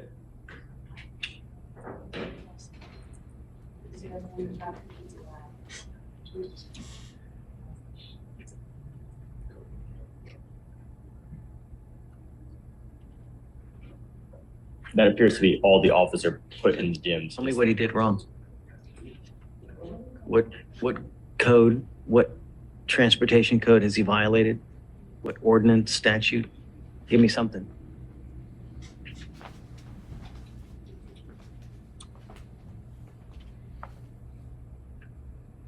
I mean, I can give you a little bit of time if you Give some want. more time, Your Honor, so I can look at Can you this. give me 5-10 minutes, Owen? Sorry, Judge, I have other cases in buildings. Okay. I agree with the court. Even if they allege that he was attempting to, if he cut across, there is a violation for cutting across in order to avoid a traffic control device, but they didn't allege that. All they've got is him turning into a parking lot and then back onto another street. So that's not a law violation. It's like 10 minutes. Yep, go to it. Thank you. All right. Just take a seat. Don't leave. And then when you come back, we'll finish. I'm back on Mr. Castillo, PC here. All right. Yes, Judge. So in regard to the crossing the parking lot, it was the officer's understanding, I spoke with the officer, that crossing the parking lot is a violation because he crossed right through, and the traffic code that we found is transportation code. Hold on. Did you take a look at this? Judge, I'm very familiar with this statute they're quoting.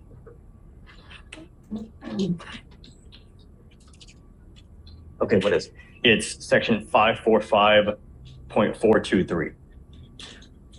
And it's crossing property, and it states that an operator may not cross a sidewalk or drive through a driveway, parking lot, or business or residential entrance without stopping the vehicle. And the officer said that he crossed, according to the DIMS, he crossed straight through onto the public roadway. And speaking with the officer, he repeated that as well, saying that he was at a slow roll and he just went straight through upon noticing the officer. And that's whenever he performed the traffic stop, as he crossed that parking lot.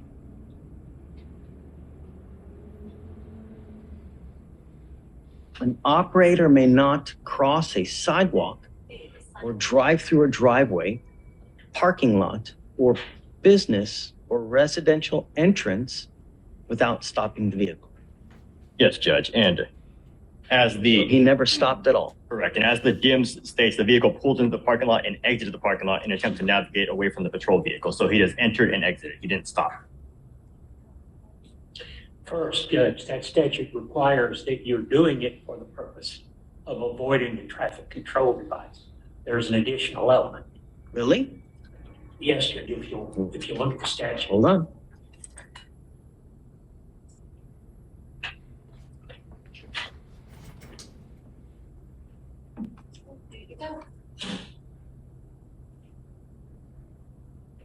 There's only, it says, so that what I read was A. B says an operator may not cross or drive in or on a sidewalk, driveway, parking lot, residence, or residential entrance at an intersection to turn right or left from one highway to another highway. In order to avoid the traffic control device. Correct, but that looks like it's an or, not and.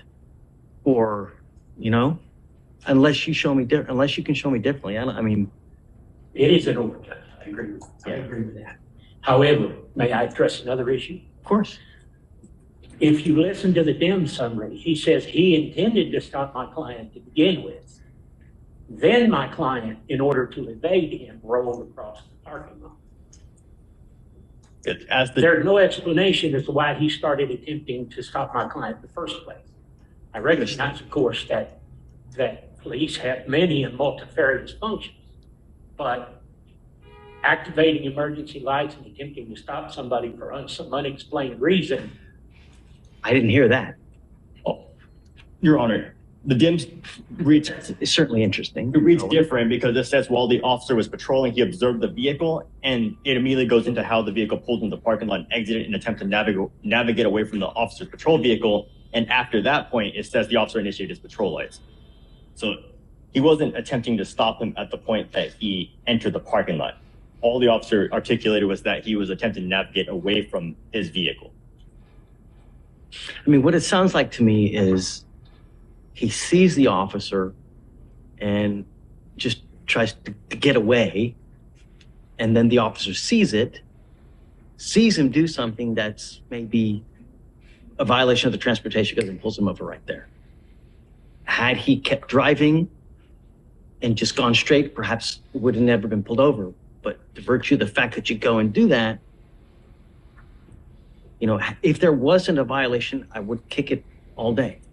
But I mean, they, you know. May I address one other very short? Please. The way he says in his dim summary, he says, the purpose for crossing is to evade me. He is thinking this man is trying to evade me. And that certainly implies that he was trying to stop the defendant before the defendant started and turned into the parking lot. Otherwise, why would he say he was trying to evade me? In other words, if he's consciously thinking this man is evading me, he's doing something that would lead the defendant to evade. I agree with you. So without showing us why. I agree with you. But the fact remains is he went through. And it looks like he may have indeed violated that part of the transportation code. Now, pull the video. If the video shows you something differently, come back and we can do PC again. You know, I'm always happy to revisit it, but perhaps if he would have kept going and not done anything, not done that, he wouldn't have gotten pulled over. If he would have, and nothing had done, there had been no errors, then you know what would have happened. Understood. I'm going to find probable cause for now. What was the last name again? Castillo. Castillo. Okay, Mr. Castillo, I'm going to find probable cause. And let me tell you, you speak English, right? Yes, sir. And by no means does this mean that you're guilty of this offense. This just means that there's enough to go forward now. That's all it means. You got a great lawyer who will handle the case for you. If there are always any issues, you guys can come back and reapproach and we can go from there. I am ordering you as a condition of your bond not to consume alcohol, illegal drugs, or unprescribed controlled medication. I'm going to randomly test you. If I find that you're consuming alcohol or illegal drugs, I'm going to revoke your bond. Yeah. As long as you have a valid Texas driver license and liability insurance, you may continue to drive. It's eligible, Your Honor. Great. You have a lawyer. Because you have a lawyer, I will waive your appearance. You don't have to waste your time coming to court, but just stay in contact with Owen. He will tell you when you have to come back to court. If Owen tells me he can't get a hold of you because you're playing games, I will issue a warrant for your arrest. Do you understand? Yes, sir. Okay. For now, I'm going to have you sign your receipt. Victoria, we'll have you get with Maddie for your bond conditions, and then you guys are free to go. Thanks. Of course. Morning, Ms. De La Cruz. Ma'am, you were charged with unlawful carrying of a weapon in a public place. You were facing up to a year in jail and or a $4,000 fine. We're going to do probable cause. You have the right to remain silent. Anything you say can or will be used against you. You have the right to have an attorney present. If you cannot afford one, one will be appointed to you, ma'am. Okay, guys, please. Your Honor, on December 31st at approximately 11:37 p.m., officer was dispatched to a weapons disturbance at 1111 Grove Street, apartment 1111 Houston, Texas. We informed the officer, the witness informed the officer that she was outside and heard a gunshot, then looked to the left and saw defendant, witness's neighbor, waving a gun in the air toward the kids in the playground and towards witness's group. The witness stated that defendant left location and returned yelling and waving the gun in the air and pointing it all around the apartment. We recorded the interaction. Witness recorded the interaction with the defendant pointing the gun and trying to shoot it, but nothing came out at the time. Another witness informed the officer that she heard a shotgun shot, then observed defendant waving gun toward a basketball court and park where there were kids. Defendant then ran into the house. A third witness corroborated both accounts. Witness number 3 also recorded the incident. Defendant was ID'd by eyewitnesses and a mugshot. Defendant was found sitting on her porch and observed the officer.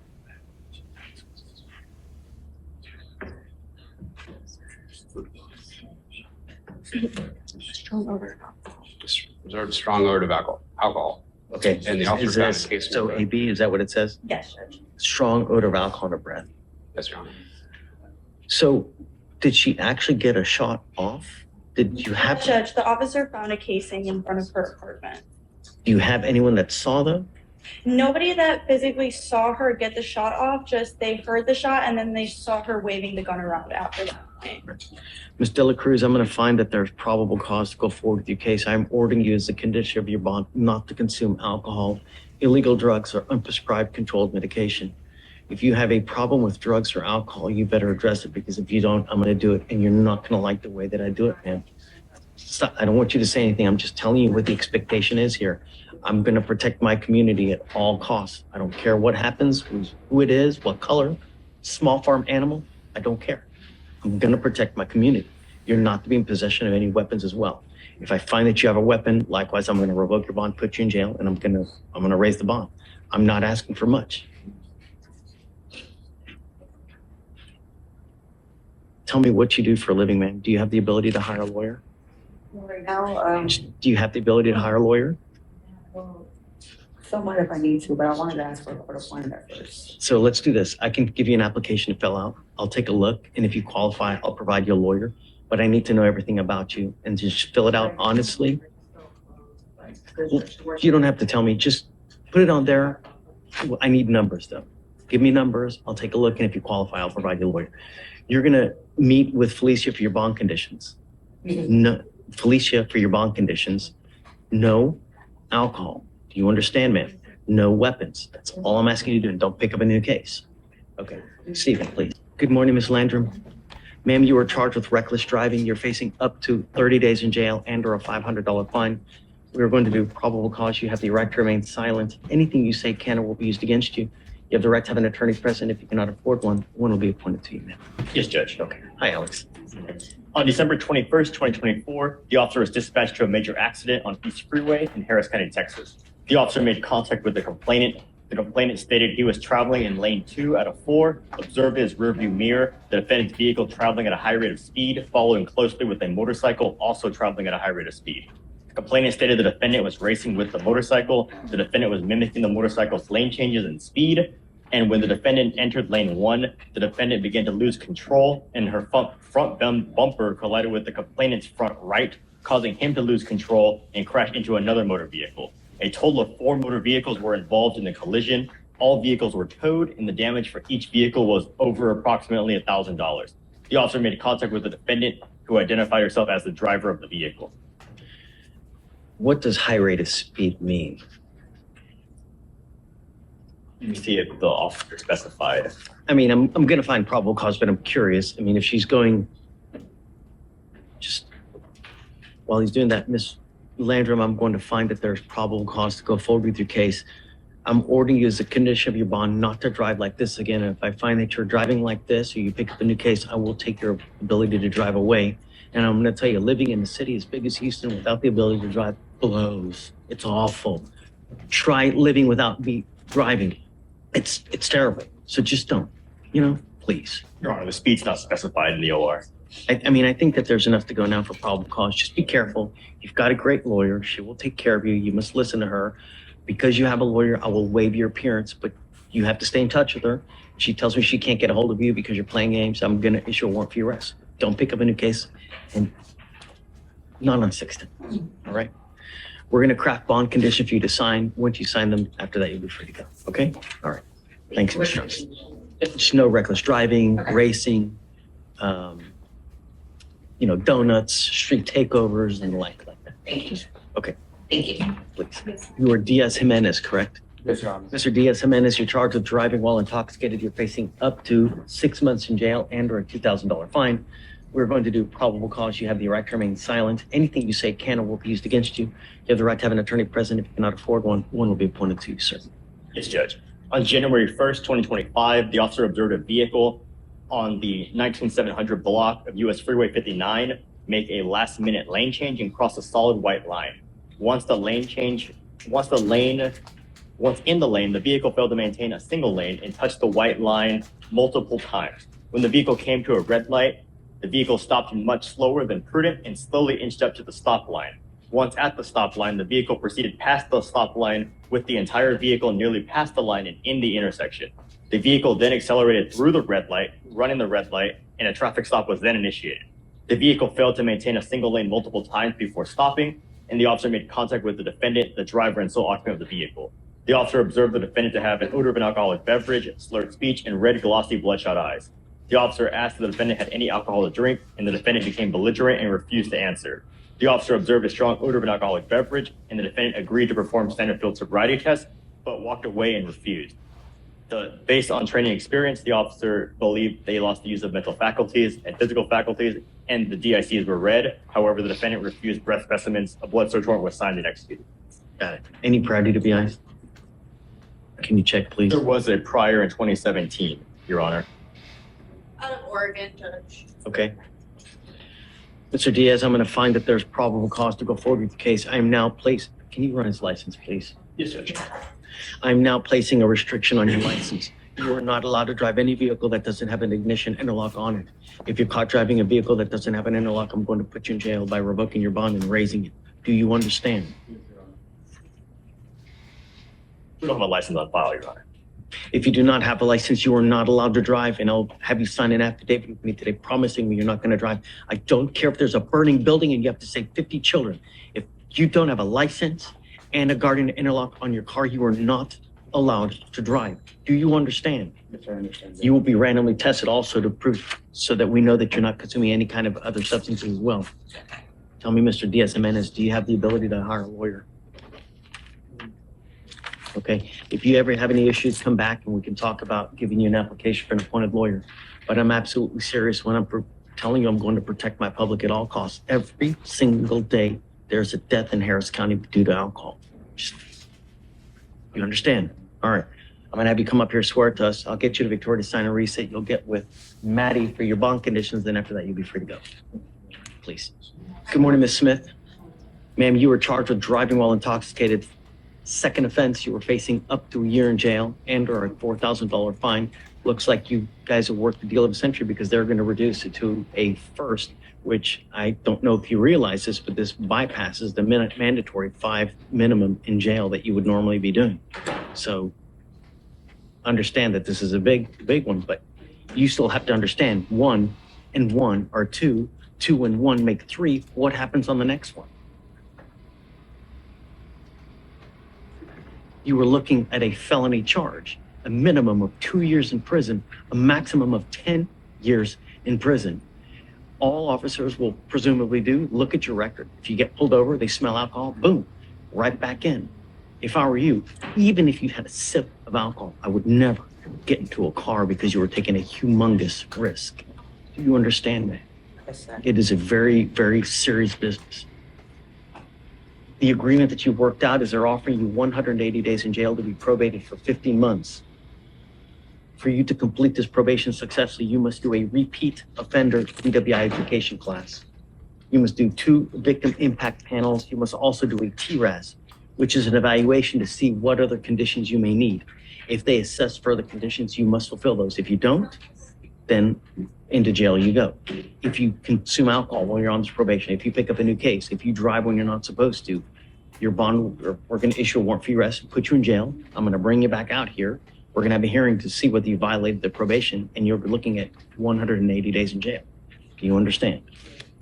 You are giving up the right to a trial, right to compel witnesses to testify on your behalf, confront and cross-examine your accusers. If you're not a citizen, there are possible immigration consequences. You could be deported, excluded from the country, denied naturalization under federal law. You give up the right to appeal. Once you plead guilty, there's no turning back. It will go on your record. It's going to stay there for the rest of your life. Is this what you want to do, man? How do you plead to the offense? Guilty or not guilty? I'm going to find you guilty. You must also have complete substance abuse treatment, no drugs, no alcohol. You must maintain a guardian interlock and no breath test refusal. meaning that if you're pulled over in a car and an officer asks you to submit to a breath test, you must do it. If you don't, you're in violation of the probation. Alex, can you see if she has a license, please? Yes, Judge. Okay. You can reduce your fees to the minimum, and we'll waive the court cost and all that. Okay. If you ever have any problems, come back and talk to us. But the worst possible thing that you can do is just take off. It assures a warrant will be issued. The other thing is don't use alcohol. Do you understand? Okay, ma'am. How do you put you? She said guilty, right? Okay. All right. Good luck, man. We'll have you see probation officer. All right. Thanks. No, she needs a guardian interlock before she starts driving. Does she have a portable? Where does she have both? Okay. You cannot drive. I have both devices. You do? You have one in your car as well? Okay. You must maintain that one in the car. I will take the portable device off now. You got to understand those that Fleischer. I can't pay for the device anymore though. Once you get on probation, I've been paying for you for both devices now for you. But once you get on probation, I can't pay for it anymore. You're going to have to pay for that yourself. But I have waived a ton of fees. I mean, I've waived around $5,000 in fees for you now that you would otherwise be responsible for. So just be careful, don't use, and if you ever have any issues, talk to Josh, me, and we can help you out. As far as the interlock device, I will learn from them how much it's gonna cost, or how does that work? As far as the logistics are concerned, I don't know. Yeah, I don't know. I mean, Already on there, so I guess I would keep the one that's. yeah, if you don't pay, it's going to go into lockout. And if it goes into lockout, a warrant issue. So just make sure that you get everything done well so you know when to start paying for it. Okay? Okay, guys. All right. Thank you, man. And good luck. Mr. Duran, you're charged with racing on a highway. You're facing up to 6 months in jail and or a $2,000 fine. We're going to do probable cause. You have the right to remain silent. Anything you say can or will be used against you. You have the right to have an attorney present. If you cannot afford one, one will be appointed to you, sir. Okay. Officers were working in undercover capacity, and they advised, they observed a black Jeep engage in a rolling drag race with a yellow Corvette, unknown license plate. Rolling drag races when two or more vehicles align their vehicles from their moving position while traveling side by side on the public roadway. Vehicles then simultaneously accelerate forward at a high rate of speed, attempting to outdistance and outgain each other in a competition of speed. The black Jeep and the yellow Corvette were heading west on the highway at 40 miles per hour. And A Jeep versus a Corvette? Right. He was in the Jeep, Your Honor. And accelerated at a high rate of speed of 90 in a 65 miles per hour zone. Hare versus the tortoise. They maintained visual on the vehicle, observing it exit the highway and enter in the parking lot of a Buc-ee's. They approached the driver of the Jeep. The defendant here stated he knew why he was in the parking lot and he was just trying to have fun. Your Honor, in the DIMS report, the officer does give the definition of what a roll race, what a drag race is.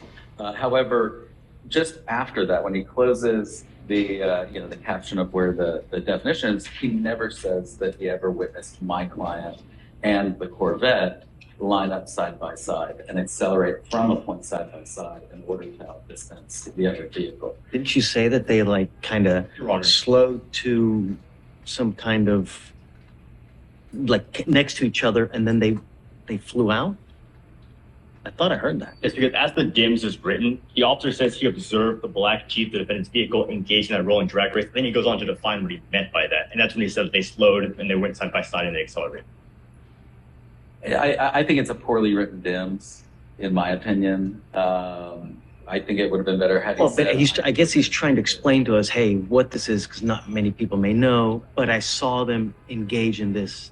Yes, sir. And this it just happened 3 days ago, so we're going to wait for the office. We are still waiting for the call. Nevertheless, that's what happened is they kind of slow down and then they take off, right? Yes, sir. Yes, Judge. Okay. Do we have the co-defendant? No? There was he was the only one. All right. Mr. Duran, I'm going to find that there's probable cause to go forward with the case. Have you guys run his license to see if he has a valid Texas driver license? He does, Your Honor. Okay. No more. 610 is not the place to do this, and I'm making that a condition of your bond. There are proper places in Houston, but not on our freeways. Do you understand? I'm making that a condition of your bond. If I find that you're doing it again, first thing I'm going to do is I'm going to put you in jail. The next thing I'm going to take your ability to drive away. Living in this city without the ability to drive sucks. All right, come on, no more. You understand? You've got a great lawyer. Listen to Mr. Stoll. He'll take care of you. I will waive your appearance. You don't have to waste your time coming to court, but you must stay in touch with Mr. Stoll, and he'll tell you when you have to come back to court.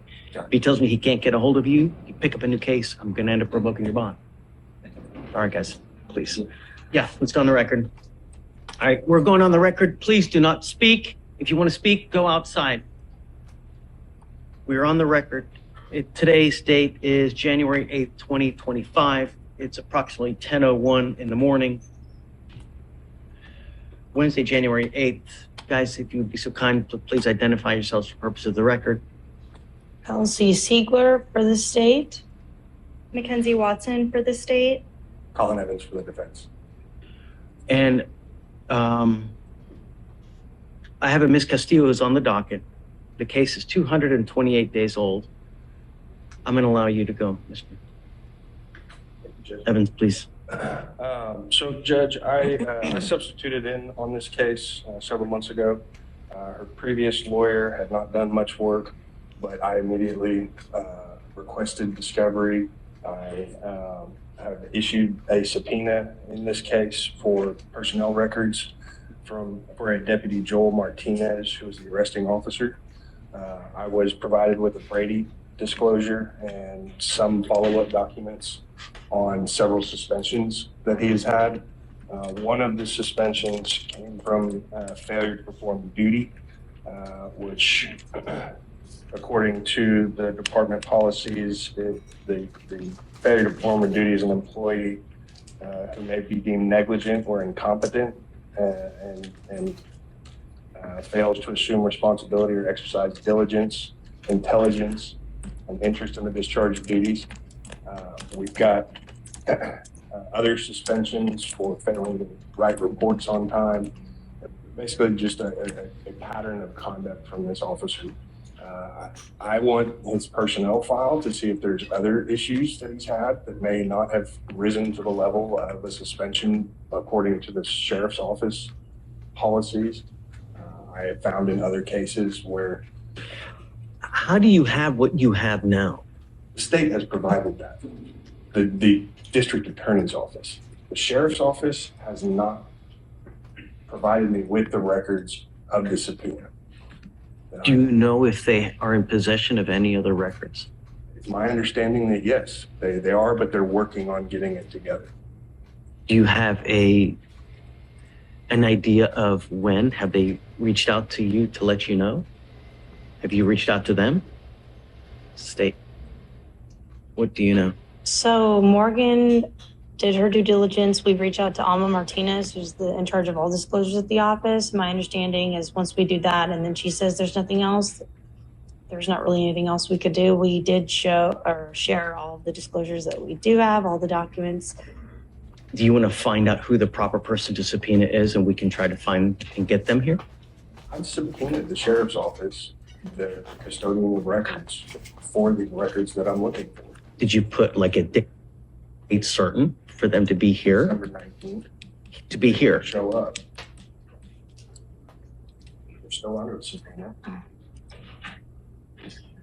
And you asked the state to get... To our knowledge, when I'm looking at the subpoena sent out, it just says to contact defense counsel. It does not actually ask for anything specific to be sent to him. So maybe that's why no action has been taken on the subpoena yet. Maybe you're not looking at the attachment. Show me the subpoena that you have, Colin. Or is it uploaded in the system? So I don't think that this is, Colin, the subpoena that you did.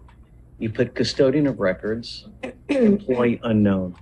So they're going to be like, oh, if you put someone's name on it, we got to find out who it is. I have no idea.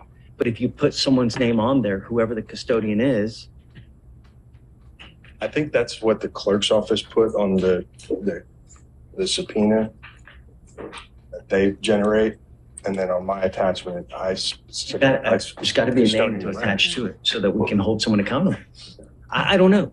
Sheriff, they've got multiple people, from what I understand, that hand their records with their entire department. And so they can designate who should be doing it, taking care of it. How am I going to do a show cause on, you know what I mean? I need a name so I can do a show cause.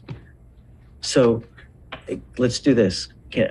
I'll set you a week or a couple days to next week. Can you try to look into whoever the custodian of records is for that? I've been trying, Judge. They've not returned the call. Then just set up a trial. And if they're not producing the records that you say that exist, then we'll handle it in drum. We discussed that with the client, but And we have two offers on there, and again, just for the record, we'll say the state He did all. can't, he can't, I mean, he can't do anything with, I mean, you need to make an informed decision.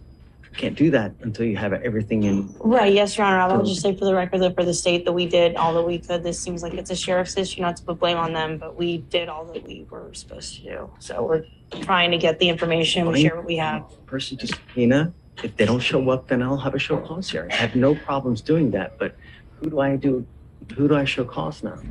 Show me who, I'll do it. I have no problems.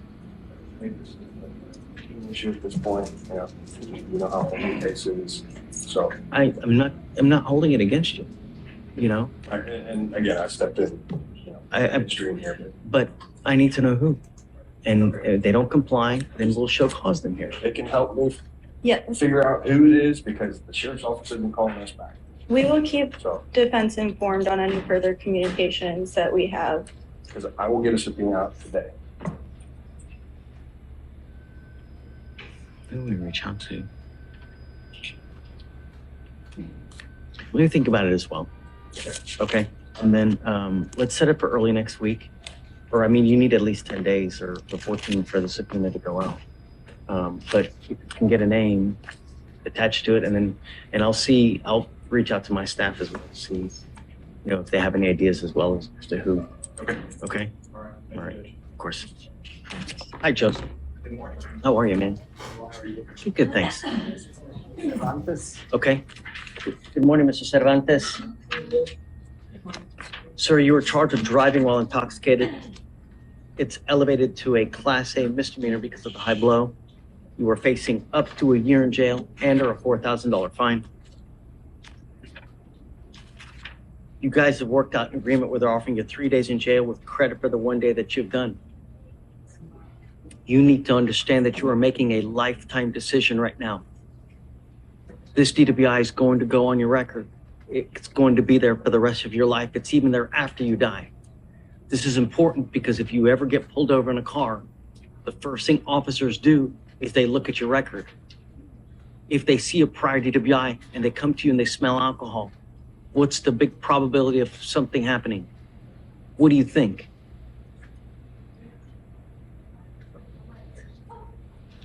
They can arrest me Right. and possibly deport me. That's what I'm saying. So if I were you, I would never, ever, even if you've had a sip of alcohol, get into a car and drive because you were taking a humongous risk. Do you understand? Yes? You give up a lot of rights by entering into this agreement. Is this what you want to do? Yes, sir. Yes. I'm guilty. I'm going to find you guilty. I will sentence you to the agreement. I'll sentence you to 3 days in jail, credit for 1. I am going to suspend your license for 90 days, sir. Do not drive until you get a license. What do you do for a living, sir?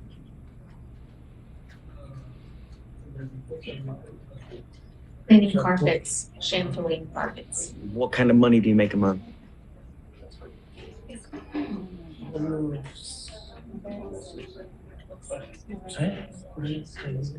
Saves me 6,000. Okay, there is a fine and fee that you'll be required to pay because you're not indigent. So he's got to pay the fine and fee. It is a $3,000 surcharge that you're going to be required to pay, but I will make it 2 years for you to pay. You need to understand, if you pick up another DWI, it is a $6,000 surcharge that you will be required to pay not to mention court costs. So you will roll out here, if you pick up another one, at least $6,000 to $7,000. You need to understand one more thing, because this is a conviction on your record. From now on, you are facing a minimum of 30 days in jail for any cases that you pick up here. You do that kind of jail time, and you're not in this country with permission. Hope you understand what happens. I'll waive the court costs, okay? But, all right, good luck to you, sir.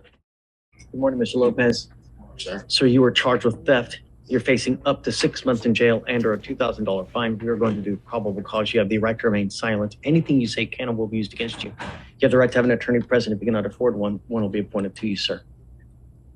On December 31st, 2024, an officer was dispatched to HEB in Harris County, Texas, regarding a shoplift that had just occurred. The officer made contact with the complainant. The complainant is the manager of the HEB and observed the defendant Diaz and defendant Lopez walk through, selecting merchandise and place items inside of a red HEB bag and communicate with one another and place items inside backpacks they came inside the store with, and roll up the red HEB bag and place it on the bottom rack of the cart. Defendant Lopez paid for 3 items left in the cart. Defendant Diaz went inside the bathroom and reemerged after defendant Lopez paid for the items. Neither defendant attempted to pay for the items in the backpacks or the red HEB bag. The complainant locked the produce exit doors and attempted to confront the defendants. The defendants split up with respective backpacks. Defendant Lopez carried the red HEB bag, and the defendants ran from the store management and security in opposite directions. Defendant Lopez was identified by his name and date of birth. Okay. Mr. Lopez, I'm going to find that there's probable cause to go forward with the case. The co-defendant is the co-defendant in our court? We had him last week. He's in here? Okay. I'm ordering you as a condition of your bond not to go to any HEB. Do you understand? If I find that you go to any HEB, if I find that you pick up a new case, if I find you have contact with the co-defendant, I'm going to revoke the bond, put you in jail. No more PR bonds. Do you understand? Honor. What do you do for a living, sir? Already looking for a job. I'll have you fill out an application for an appointed lawyer. I am ordering you as a condition of your bond not to consume alcohol or illegal drugs as well. If I find that you're using, it's not going to go well. Do you understand? Honor. I already have an application on file. I'm going to have you take a seat in the jury box. We're going to try to find your lawyer here momentarily, Mr. Lopez. Ms. Watson, you filed a motion to amend the information or indictment. Did you let defense know that you've done this? Yes, I let him know, and then in court 8, we have this stamp that we use that I'll put on the original. Hey. So,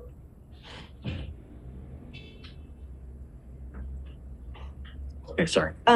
We have a stamp that we use that has the language for the. Sure, but I just want to make sure that they're unopposed, that they know about it. They're unopposed. Yes, I spoke to him today. Got it. Okay. Yep. Do you have more than one or just? Well, the other one, they're not ready on yet, so we'll hold it off on the fugitive issue. Okay, got it. All right. Steven was checking to see if we're ready. Charged with driving while intoxicated. Shh. You are facing up to a year in jail and or a $4,000 fine. You have worked out an agreement where they're offering you 2 days in jail, credit for the 2 days that you have done. You are pleading guilty to this offense now, and it is going on your record. Is it a 0.15 or above? Yes. Is it true or untrue that you had a 0.15 or above breath alcohol concentration, Mr. Khalil Perez? Yes. You need to understand that by this going on your record, whenever you get pulled over by an officer, the first thing they're going to look at your criminal history. If they see that you have a prior DWI and then they come to your car and they smell alcohol, it's very possible things will not go very well for you. If I were you, even if you had a sip of alcohol, I would not get into a car and drive because it could cost you a lot. From now on, you are facing a minimum of 90 days in jail for a DWI that you may pick up. No more proverbial slaps on the wrist. Do you understand? Yes. You need to understand that you also give up many valuable rights by entering into this agreement. This is what you want to do. So Yes. How do you plead to the offense of driving while intoxicated? Guilty or not guilty? Culpable o no culpable? Guilty. I will find you guilty, send you to the 2 days in jail, give you credit for the 2 days that you've done. I am now going to suspend your license for 90 days. Do not drive. If you drive and you get pulled over, it's on a possible suspended license, and it's just like a DWI, Class B misdemeanor.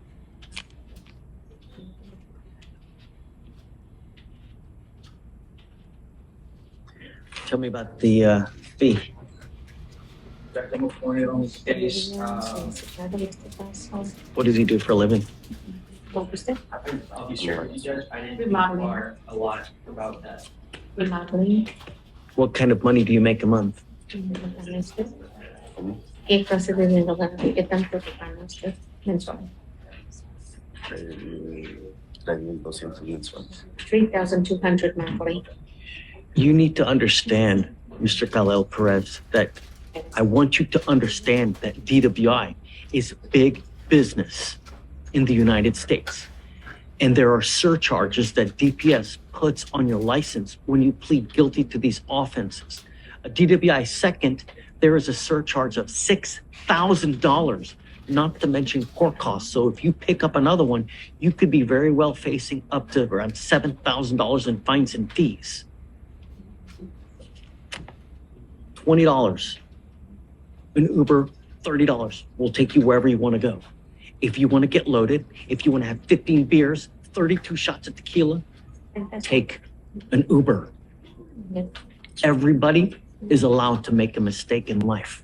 But when you continue to make mistakes where you endanger other people's lives, we only have one place for you.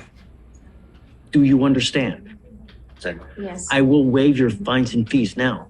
But if you come back, get ready, because it's not going to be a good ride. Good luck. Thank you. Guys, I see he's got a felony warrant. There wasn't one. I checked about an hour ago. Okay. He's on probation for credit card abuse, picks up this assault, and I'm looking now, there's a felony warrant for an assault on a security officer, assault of a peace officer. That case has already been opened. He's been. I remember it being open. I remember that we've had issues with this, but Okay. maybe I'm wrong. I don't know.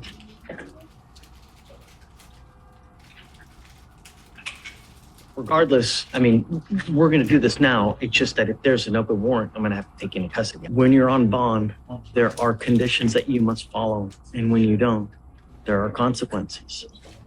As right this moment, it is not current, it is sitting on the judge's thing to be signed.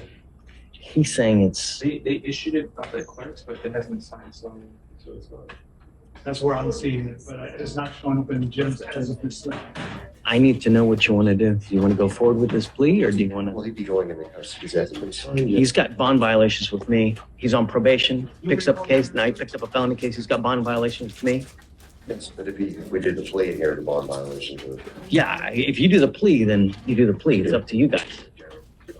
sign. Yeah, if it's not signed, no, because we can't do anything to. Well, here, what I will do, just to verify, just to make sure, if he could be able to, I will just call in. I would just be, Mr. Miller, see, you're skirting a very thin line, man. You know, you tell me what you want to do. Well, if he can leave today, I think that's what you'd like to do is take the. If we do the plea and she hasn't signed it, I have nothing to hold him. But you need to understand that it may at some point happen. So He does have court for this case, that the felony case next week, so that would give him some time to get something set up with a bondsman and get something worked out. I don't know. So do you still want to go through with this, Mr. Miller? So, yes? Okay. So you were charged with assault, bodily injury. You're facing up to a year in jail and or a $4,000 fine.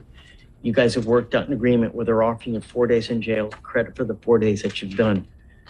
Understand that, like I told you, there are a lot of rights that you're giving up. Once you plead guilty, you can never take this back. Will go on your record and it's going to be there forever. From now on, you're facing a minimum of 90 days in jail. Do you understand? if you're on probation or parole, you also need to understand that by pleading guilty to this, they can revoke that probation or parole and it can result in further confinement. Do you understand? Do you still want to do this? Okay. How do you plead to the offense of assault, bodily injury, guilty or not guilty? I'm going to find you guilty. I will follow the agreement, sentence you to 4 days in jail. I will give you credit for the 4 days that you've done. I will roll your court costs so you won't know anything. And good luck to you, sir.